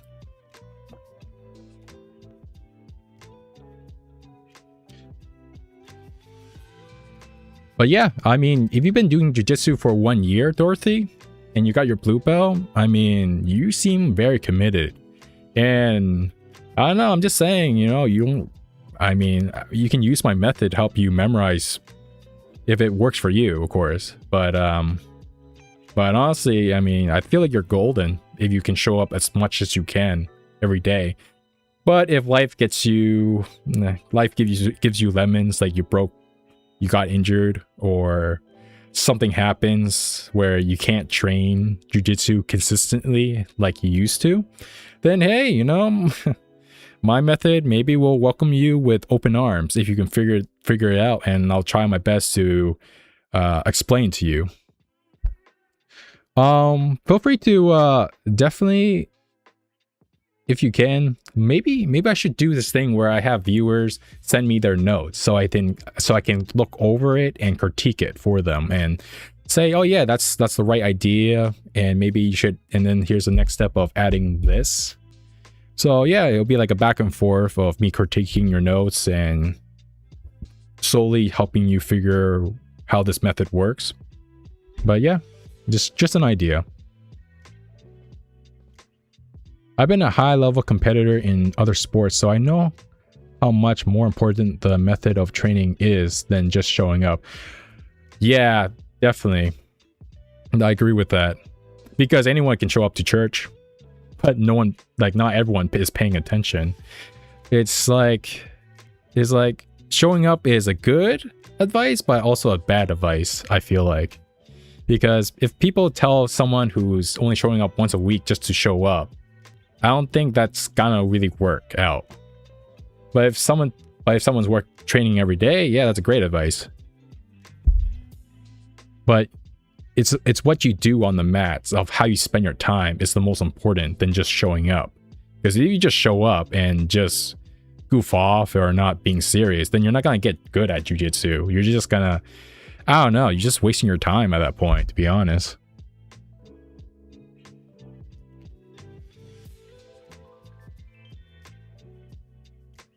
feel like this method will be hugely important for all the tape watching that is critical to improvement. Oh yeah, I mean, for me personally, in my story, is that yeah, once I kind of fully develop this method of feeling like, oh, I should add this, that, until it finally becomes this final piece of what I feel like it's done. Like I can't add any more to it. I feel like this method really helped me. I don't know. It just feels like if someone told me, hey, here's this tutorial, here's the name of it, and now tell me what's in the tutorial from just your memory. I feel like this note-taking system really makes me feel like I can recall like about 70%, 80% of everything in that tutorial. It's just like, I don't know, it's just weird. I feel like it's just like kind of freaks me out sometimes where yeah, I mean, I would hand my friend like a deck of cards of the tutorial sometimes, and I would tell him like, hey, pick a card. Oh, that tutorial? Yeah, let me just say what happens from my head of what happens. And yeah, I would sometimes surprise my friends and they'll be like, wow, yeah, it seems about right. It seems like you kind of really remembered the videos well.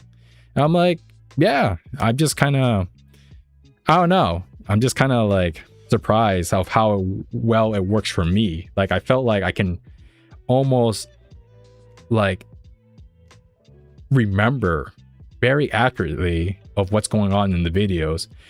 I think I just bought these two little action figures. I'm not sure what they're called, but you know how when artists, they would place them on the table and they would use them as like a model for sketching. I bought two of these. So I was hoping that they would come today, but they got delayed. So I was hoping to do like a demonstration as I'm looking through the reviewing process of my my Anki queue. I was gonna like actually say, oh yeah, this video from John Donaher, hey, I'm gonna actually recall it from my brain and I'm gonna show it to you guys while I'm gonna put these two figures together to show you what I'm recalling, right? So you guys can see that I'm actually recalling the information from my head rather than just through my mouth. You know what I mean? It's just like a fun little experiment I want to include. But yeah, I feel like if you figure out my method and are able to utilize my method, I'm gonna tell you, you're gonna feel like you're gonna have like photographic memory or something, because it's crazy how much it affected me. But overall, make sure you definitely put those stuff to practice at your gym, because again, knowledge without practice is basically useless. So knowledge and practice gotta work hand on hand, you know what I mean? So yeah, Dorothy, I really hope you you go far in jiu-jitsu.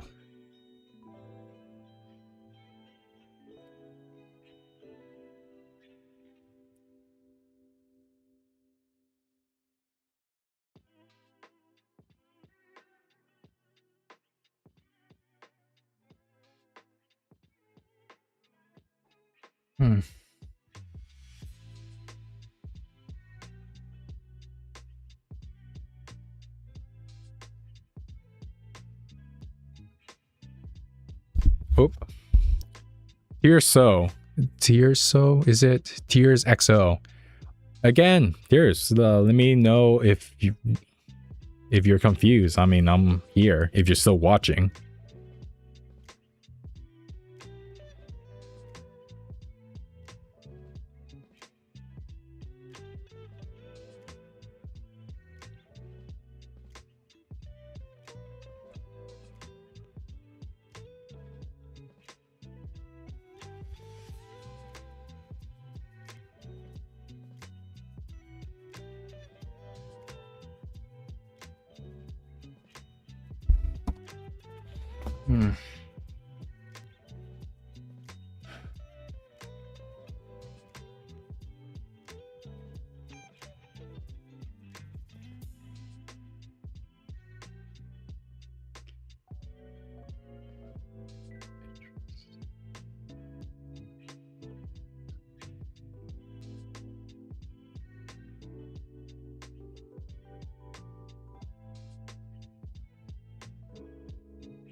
Okay, if you have interest, the scholarly paper, the injury prevalence among Brazilian Jiu-Jitsu practitioners globally, gives a interesting account of how to train while reducing injury.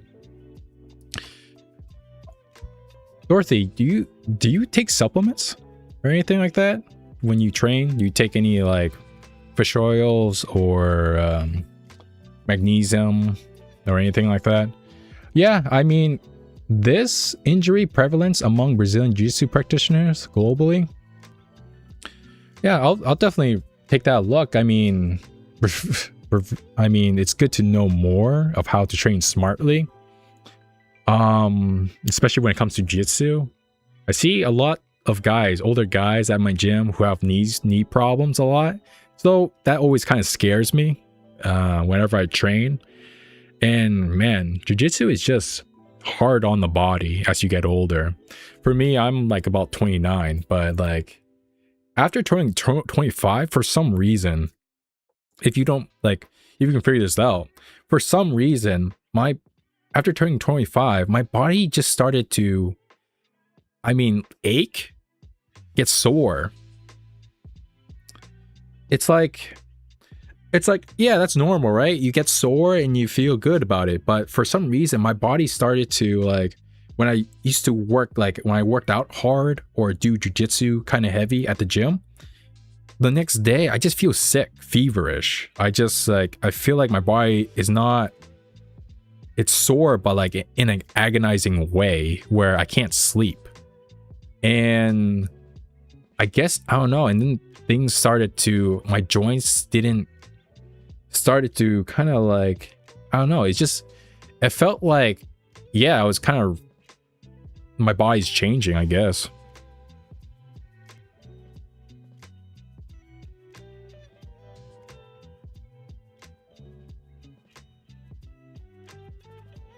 Okay, yeah. No, definitely read it. Yeah, no, it's better to train safely than not, right? Because no, it's just yeah, no, it's important, right? You want to train healthy, not recklessly.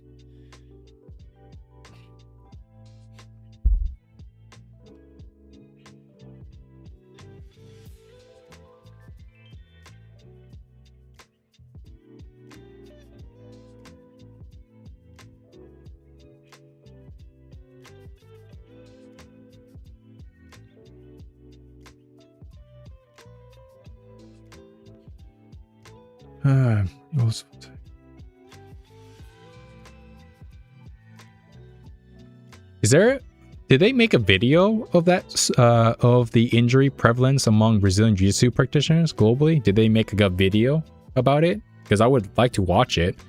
But if it's just text, then yeah, I'll definitely go find it and read it. But it would be great to check it out if there's a video format.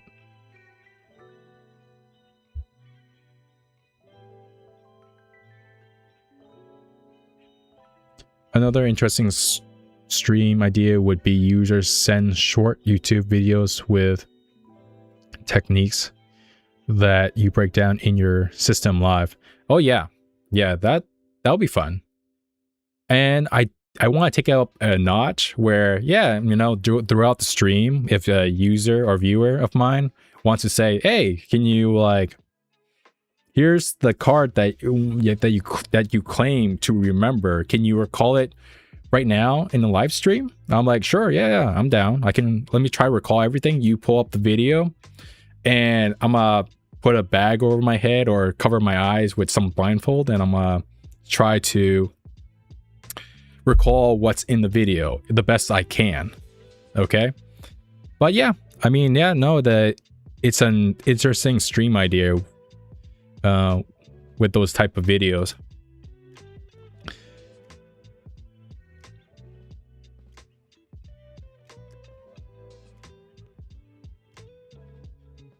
But overall, I hope the method helps. Start off simple and basics, right?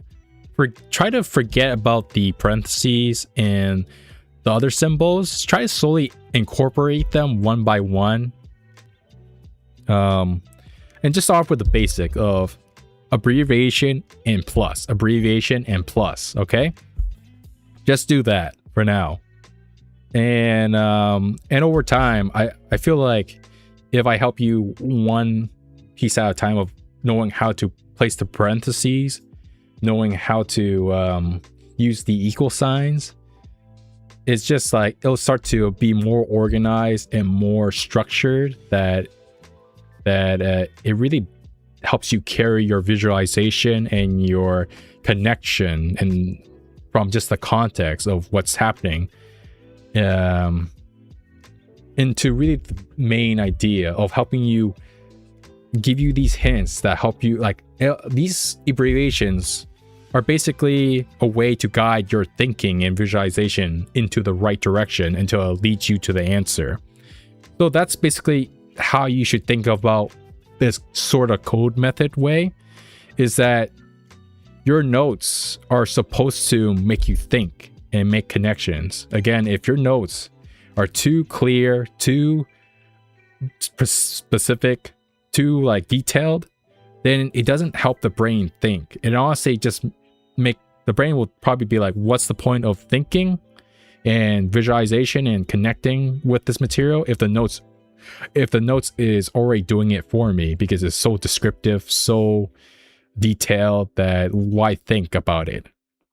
So that's why my note method is basically that, is to make you figure out what you wrote. And I feel like if you make this note yourself, I feel like you start to see the pattern of what I mean, because you trust yourself, right?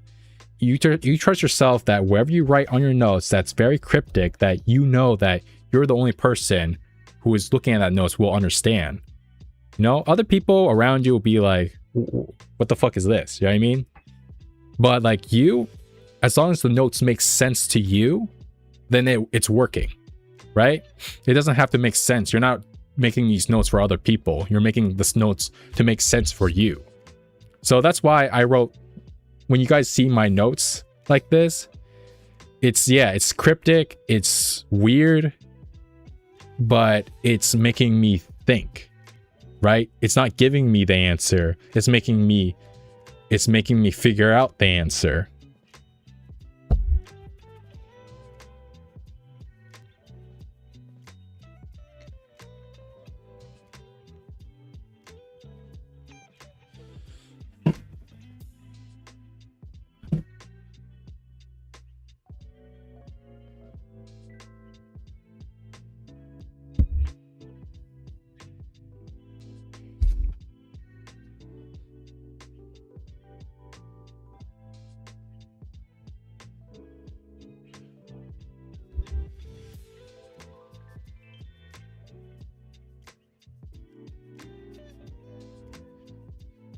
I don't know what to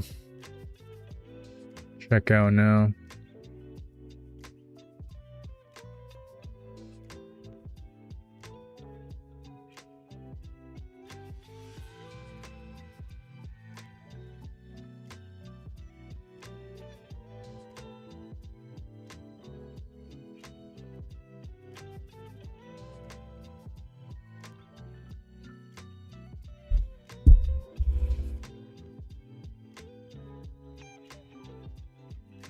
Less impressed, more involved, made a video about the injury paper. Less impressed, okay.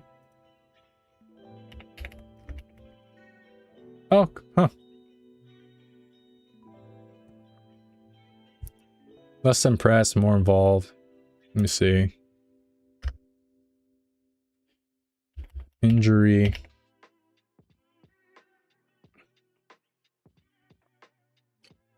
Analyzing data from 800 injuries. Here's the result. Is this the one, right? Injury. I'm pretty sure it's the one. Injuries suck. You're working on your tripod passing and guard retention and seeing significant improvements. But then... yeah. My friend Boris and his colleagues at Amsterdam University Medical Center conducted their master thesis on jiu-jitsu injuries, collecting data from over 800 practitioners around the world. And I'm excited to share with you the results of their findings. But please note that the content of this video does not constitute the practice of medicine and is not medical advice. If you're interested in contacting Boris or downloading his findings for yourself, check the links down in the description. And now let's dive in to prevent injuries from stagnating your jiu-jitsu growth. The submission that led to the most amount of injuries is... Hold on, let me think. Leg locks. Of course it's heel hooks, right? Yeah. Wrong. Leg locks. Surprisingly, really? the submission that led to the most amount of injuries was the armbar, which had the most... What? Wow. Really, the armbar?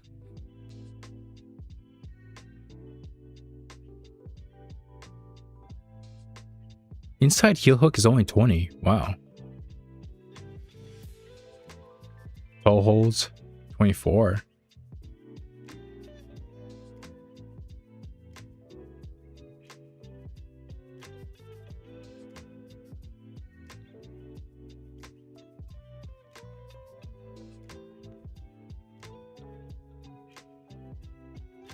Wow.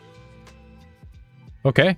Well, let's keep going. Most amount of incidents and led to the most training days lost by a significant amount. Now, most of these armbar injuries happen to the elbow, which tend to heal relatively quickly. But the worst armbar injuries happen when your pec tendon is torn from your humerus bone. This is likely going to require surgery, and it's going to be 6 to 9 months before you're back to full activity. And you can see this reflected in the numbers. It doesn't happen too often, but if it does, you're going to lose a significant amount of mat time. Triangles are number 2 on the list, but the surprising thing about triangles is... Really? Triangle? Triangle chokes? I mean, you're just...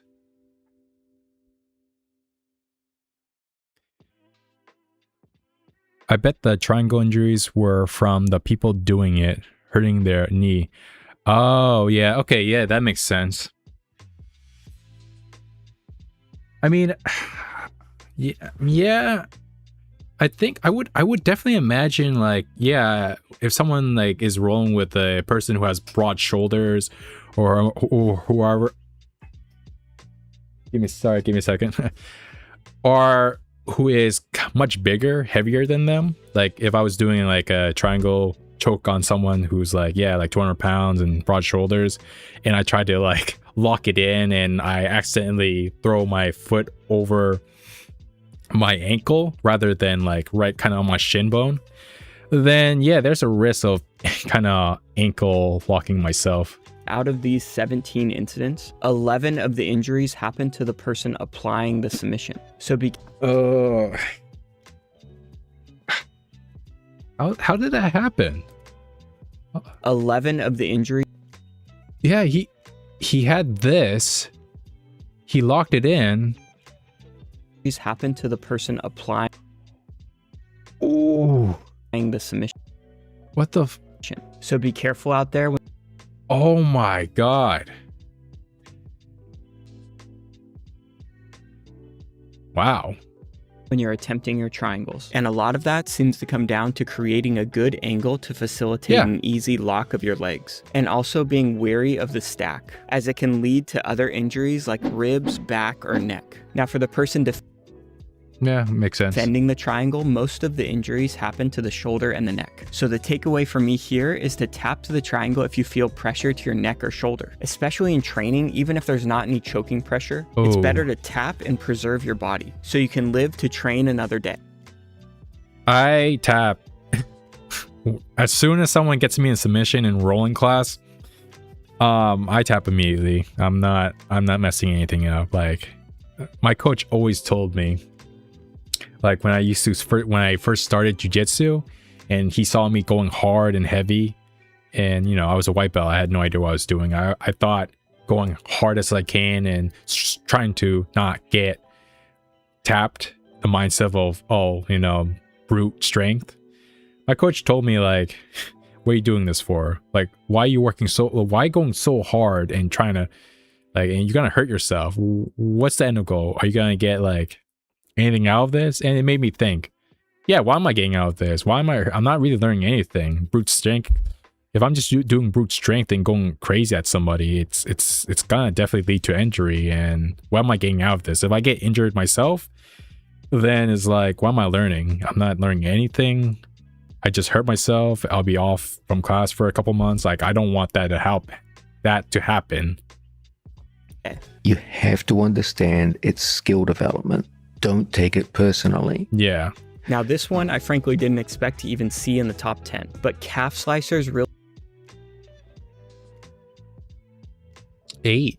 caused a lot of lost training hours. Not because they were so common, but when they happen, they caused pretty severe injuries. Calf slicers come in with the highest average time lost of all submissions, with an average of 70 days to recover. Again, 6 out of the 8 times the one applying the submission is the person who got hurt. It's very interesting to me that calf Wow. slicers and triangles are numbers 2 and 3 on this list, primarily because the person applying the submission is getting hurt. And inside heel hooks, that are supposed to be one of the most devastating submissions, has one of the shortest recovery times. And in fact, there was only one ACL injury and the person was able to come back within 90 days, so it wasn't a full If someone looks at my leg and it's not a straight ankle, I tap. Yep, true. I agree with that. Now, a few things to consider here when interpreting this data is that it contains a mixture of both gi and no gi practitioner. I mean, me and you, like, oof, I got work. I got to use my legs. I gotta like go help my wife pick up my kid. I'm not injuring my leg just for like some ego that gets in the way. I'm not doing that. And it's crazy. You hate to see it happen on the mats when someone gets injured, because you know that outside of the mats there's gonna be a bigger struggle after that. It's not just, oh, I can't do jiu-jitsu for like a couple months to a year. It means like, man, I can't even work. I can't help, take care of other responsibilities outside of jiu-jitsu. Jiu-jitsu is supposed to be my escape, and now it's like, it's just a nightmare, and I don't wish it happens to anybody, but it does happen. It's jiu-jitsu. And most participants were white, but and we're blue trying to be belts, safe. so the data may look a lot different if you're exclusively focused on high-level no-gi practitioners. And it's also important to note that inside and outside heel hooks are separate ripped entities. that. And if we combine these two into a broader category of just heel hooks, they would come in at number 2 on the list, but there would still be a significant gap between heel hooks and arm bars. Now, when it comes to the location of the body that's getting hurt, nothing comes close to the knee. Knee injuries have resulted in almost 10,000 training days lost. 26% of these injuries happen from submissions, 21% during takedowns, 17% from the guard passer, and 14% from the guard. I am always worried when I do my stand-up game. After watching a couple videos of people doing jumping guard, I am traumatized. Like, anytime I'm rolling, I don't sit on my butt. I don't do that, but I definitely like lower myself and make sure I bend my knee, never straining it up. I always make sure I keep one arm down like this and one arm up here. You're not pulling the jumping guard on me.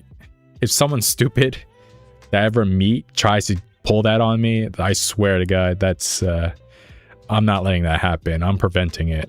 Guard player. Shoulder injuries are number 2 on the list, with 30% happening from takedowns and 30% coming from That's why I'm studying Mikey's game. He's tiny, trains 12 hours a day, and is never hurt because he focuses on perfect placement of frames above all. Yeah, that definitely is the wise and smart thing to do. Mikey's game. submissions. Yeah. Rib injuries come in at number. Rib injuries.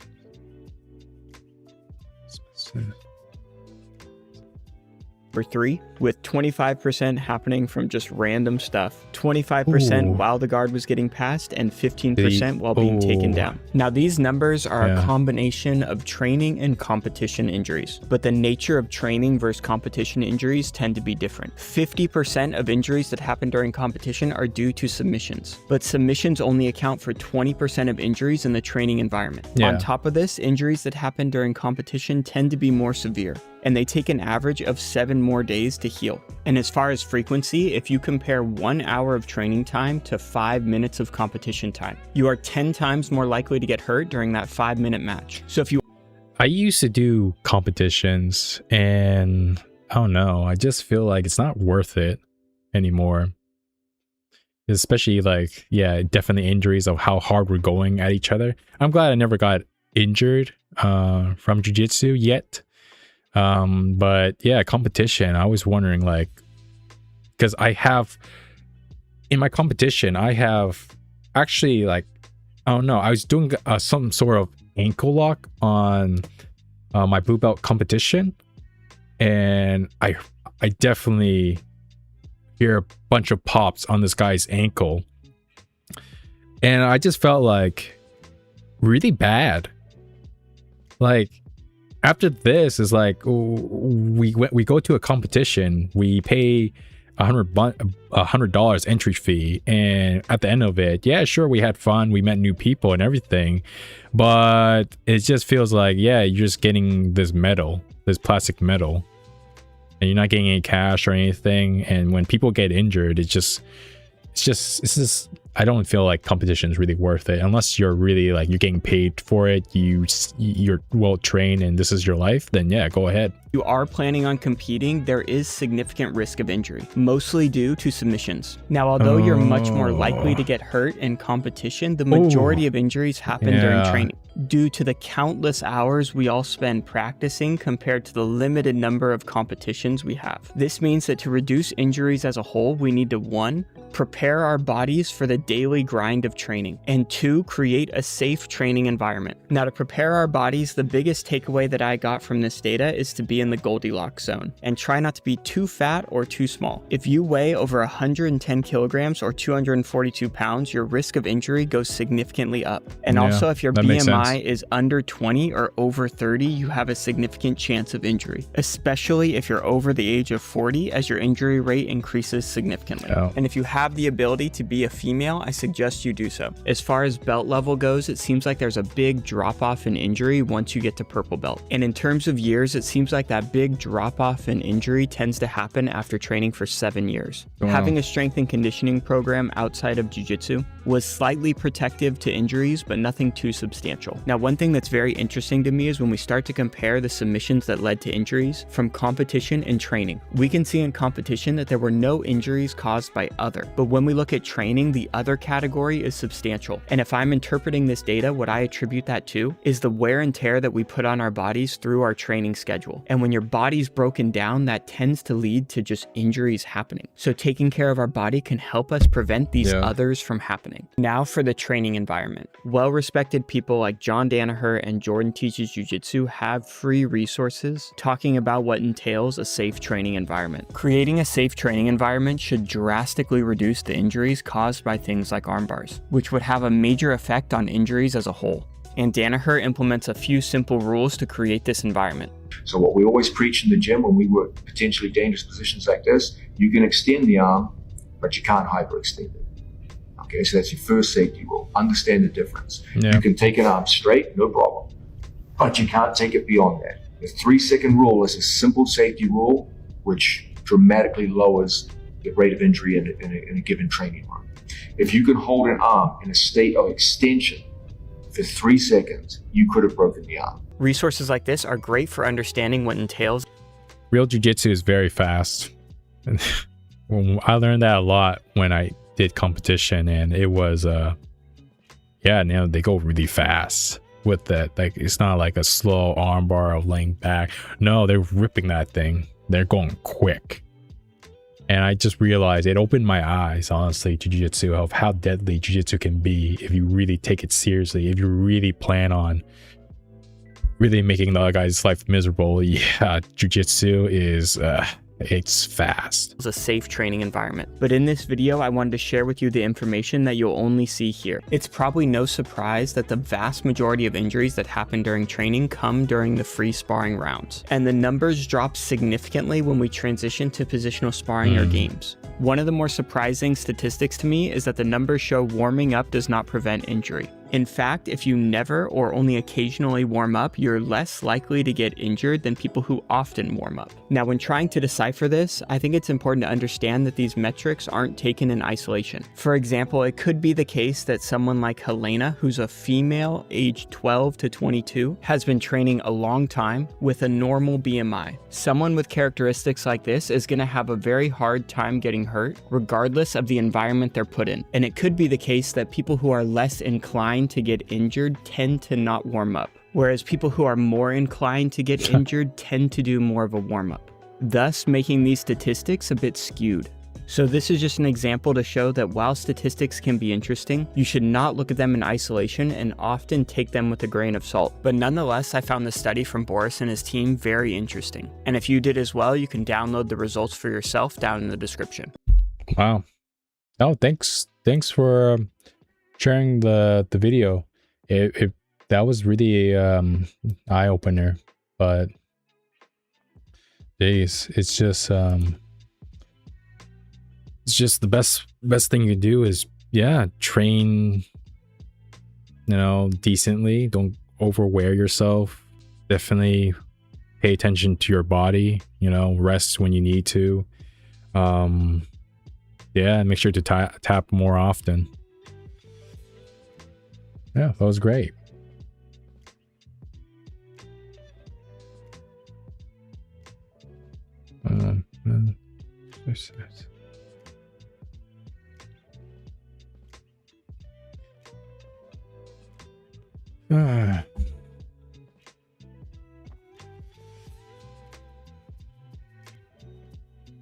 I hope I'm able to do jiu-jitsu as long as I can. Hopefully, it doesn't get to me. I'm making sure I'm supplementing well. I'm resting enough. Guess my belt. Oh yeah, I like these challenges.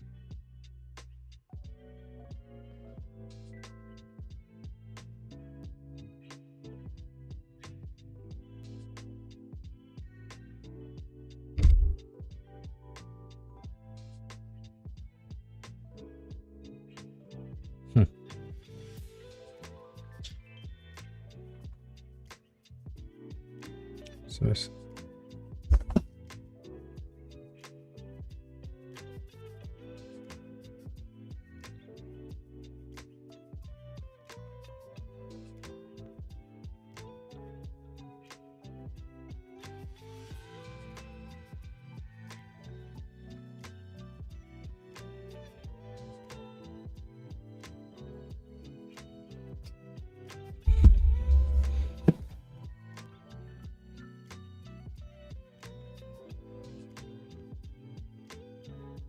Shotgun armbar,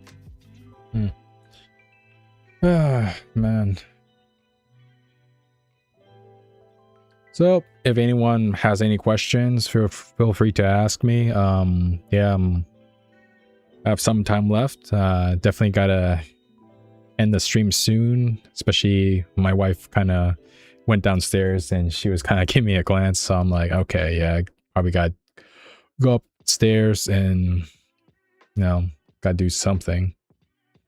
But yeah, no, if you guys have any more questions about the method or anything, just definitely message here on the stream or comment down below or whatever. There's multiple ways to reach out to me, and don't be shy. I'll definitely answer the best I can. Though, if anything, I'm really I had this method kept with me for a while, and I just feel like, yeah, it's time to teach it, see if it helps anyone else. I mean, I feel like it could be game changer, but overall it's just to help people. I just really want more people to get into jiu-jitsu. Yeah, I mean, don't have to struggle.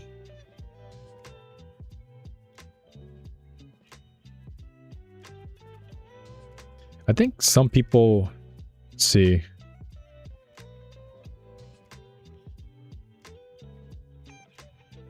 Where do we send our notes for you to review? Oh yeah, you could send me on, yeah, just message me on the Instagram. I have my Instagram, Lazy Lou Jiu-Jitsu. It should be linked on the YouTube channel. So yeah, just go to the page and find my Instagram, and yeah, just send it to me there, and I'll give my critiques and everything to it. So yeah, I'm more than happy to look over it and give any feedback. Because really, my goal is, yeah, if you're willing to learn, then yeah, definitely. I mean, it's free. I'm not charging anyone. I'm just literally like, here, no, learn it. I really feel like it can help, you know? But yeah, just send it to me on Instagram. I really want people to try out this method because I'm really curious to see if it works for other people. Not just me, because it really works well for me. And I just feel like it's so amazing that I really want to share it and really feel like if it works for other people. If it doesn't work, hey, that's fine, you know? But if it does, I'm kind of aesthetic. What was it? Yeah, I'm pretty happy about it.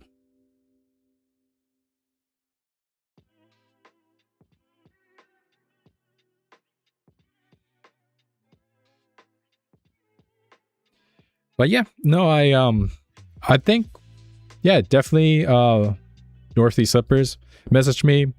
I'll do my best to help you out, and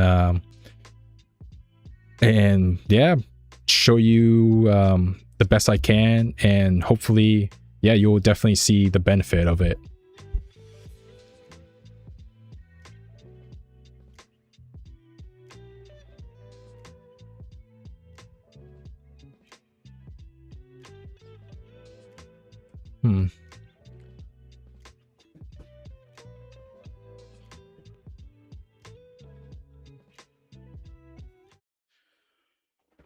Okay, there, I'll just switch it to this. I got nothing else to check out for Jiu-Jitsu right now.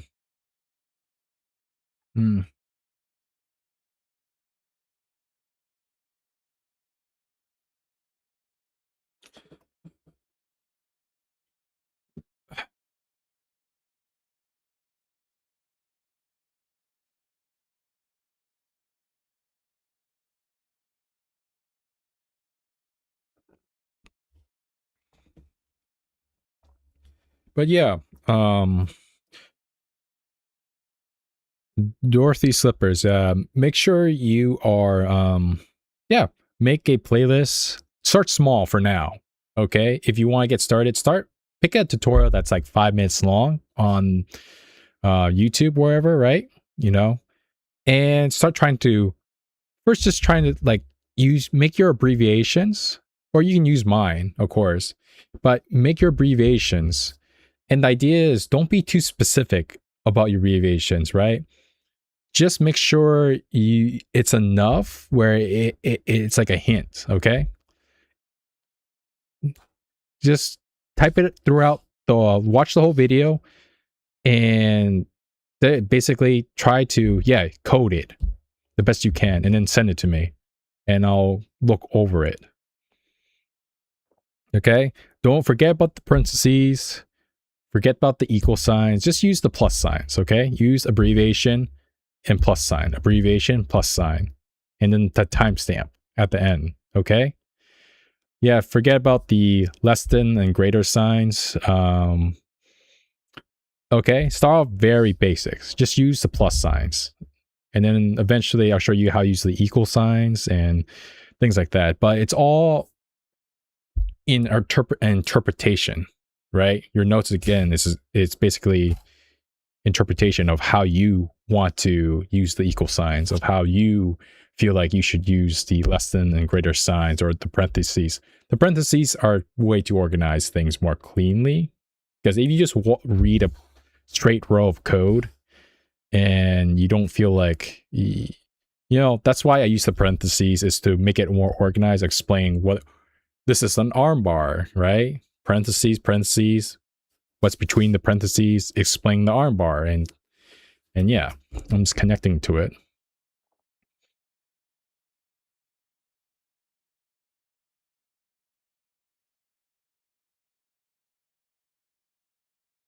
Yeah.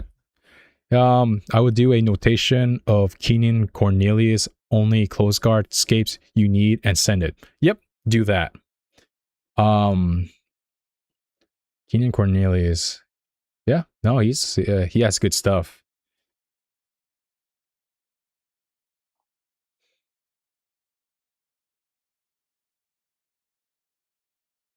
Have you downloaded the Anki app yet? The Anki? Because that's very important, especially when it comes to this note-taking system that I made, is that you got to use that app. And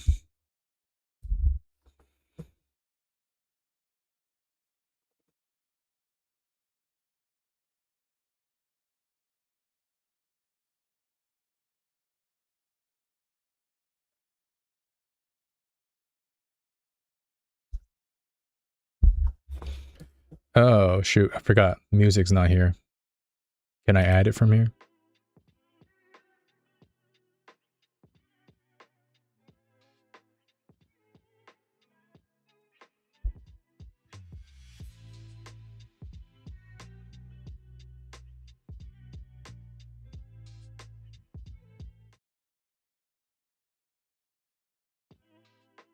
Okay, there we go. Some music. Oh, yeah. Yeah, okay, yeah, so I did after I saw your first video. Okay, that's good. You're familiar with the app, right? Of how it works, basically.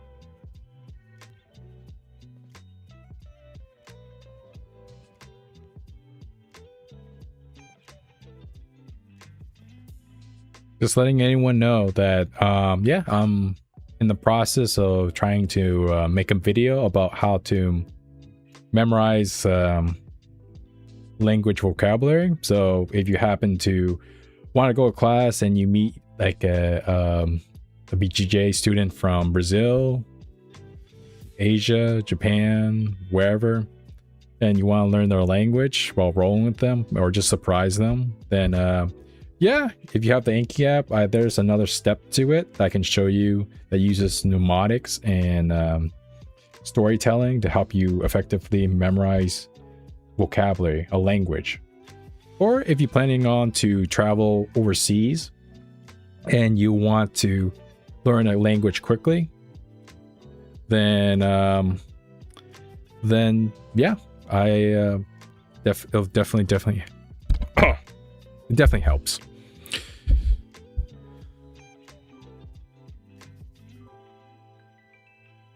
Oh, how you back up? I mean, Anki has the cloud. All you gotta do is make the Anki web, go to their website, and make an account.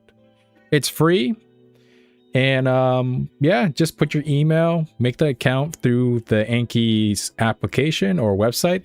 Be careful, okay? Because sometimes I think it happened to me once where it was a long time ago. where I downloaded an Anki for a friend, and I thought it was a legit website, but it turns out like it loaded viruses into our computer. So make sure you go and find the official website, make the account,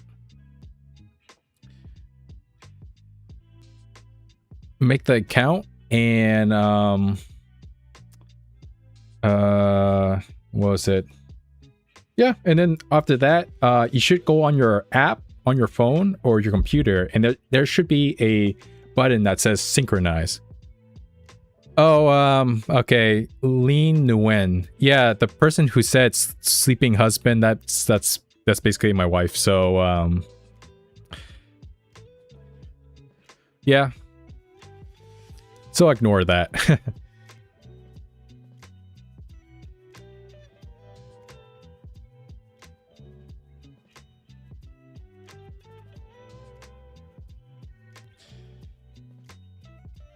Yeah, let me know if you see the button. I mean, that's how you usually back it up. So if you ever want to switch between devices and still, transfer your progress to the other devices, whether you're on your computer or your other smartphone. Yeah, this Anki is very flexible and it's open source. It's such a good tool. Yeah, it's free.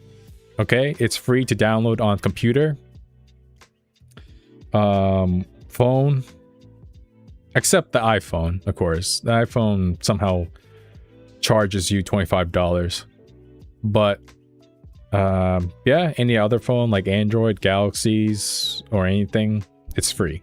Okay, and yeah. Yep, of course, Dorothy, Slippers. I'm happy to help as much as I can. But I'm glad if you got useful things out of this stream or my videos. I'm very happy that it helped you to improve Jiu-Jitsu. So yeah, but I will make you memorize tutorials like they're nothing. I'll make you like look at a tutorial, see something that's complex, and you'll be like, yeah, all the information just sinks in. Like it just rushes in. There's no frustration. There's no like, it's just straight. You feel like the information just goes straight to your head. And I really want you to experience that feeling like it did for me. Also, I just want to show you if you ever is interested. This guy right here. I also he's one of the inspirations that got me to really explain how my method works, and it's very similar because his note-taking style. Hold on, who is this? Justin? Oh no, I forgot his last name. He's Korean. Justin, learn faster. Okay, hold on. Let me see if I got that. Yeah, this guy right here. Justin Sung. So this guy, hold on. Oh, let me just switch it. Right here. So this guy right here, Justin Sung. If you ever get the chance, check out some of his videos. His method is really more about like learning things faster. Like he does like a special note-taking method where it's more like you're using a lot of like drawing, mnemonics, and very abstract ways to learn things quicker. I tried his method and it gave me the same feeling of how my method works, that the information just sinks right into your head. Like there's no friction really.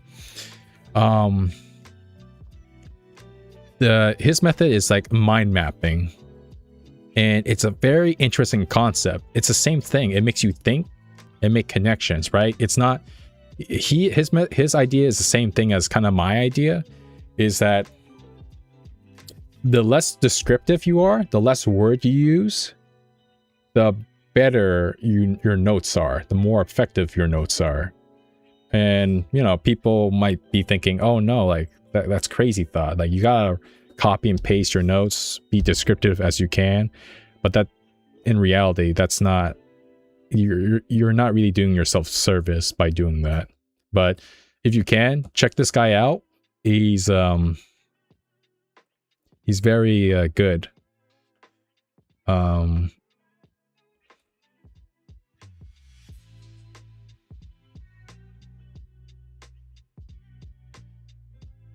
wouldn't recommend you pay his program. I just recommend, it's honestly free. Just type out, if you're interested in his videos, just type out, go do another search of demonstration of how to mind map, which is a note-taking method that he does. I mean, his method's more for, oh, if you want to be a doctor, if you want to be a lawyer, or if you want to learn like a lot of kind of school educational types of things, right? So if you're interested in learning things that are educational wise, maybe you're hoping, oh, maybe I want to add another skill to my set of becoming a plumber or electrician or whatever, right? Maybe his note-taking methods are more suited for that. But I was inspired by some of his videos to actually like incorporate into how I wanted to explain my method, right? So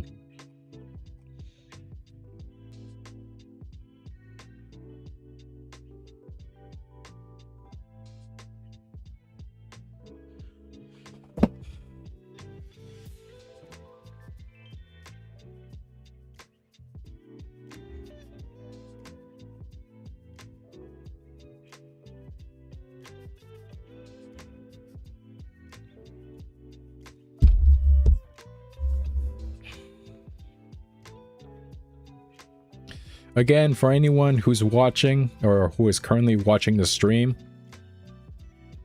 don't be shy.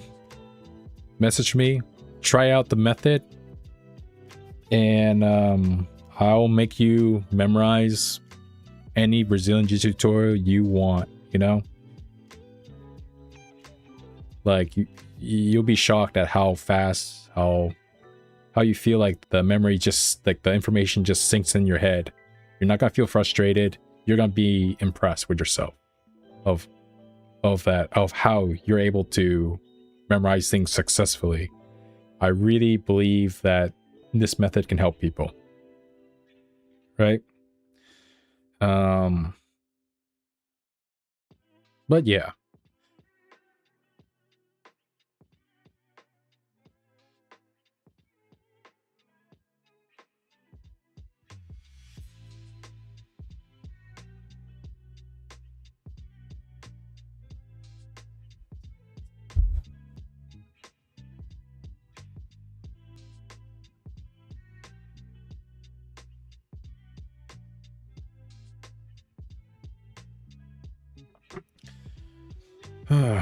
Man.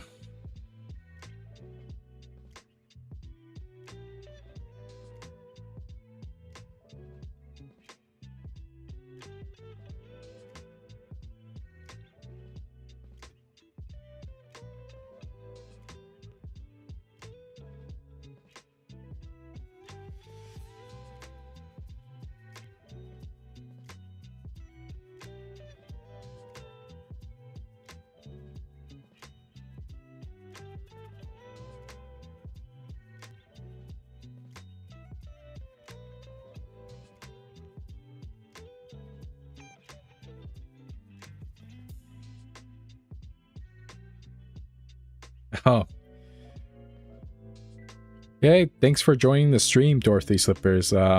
Yeah, it's about time I start heading upstairs too. Yeah, no worries. Yeah, hope you have a good night, and yeah.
Well, if anyone doesn't have any more questions or anything, then yeah, thanks for joining the stream.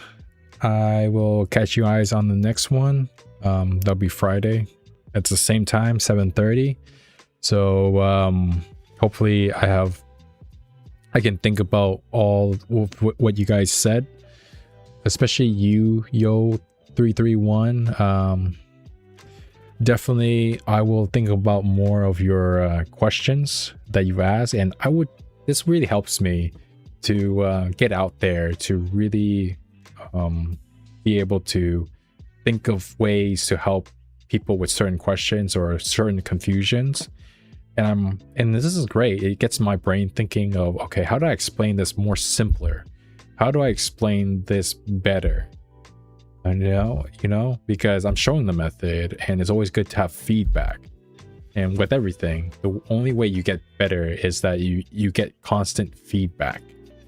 So again, I'm gonna really be thinking of all you guys' questions and really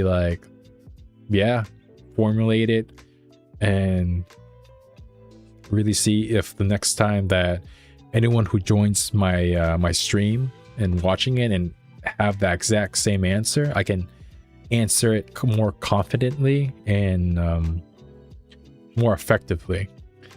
But overall, to anyone who's watching, thank you so much for joining me on the stream and giving me a chance to show something that I find valuable, and hopefully it becomes valuable to others.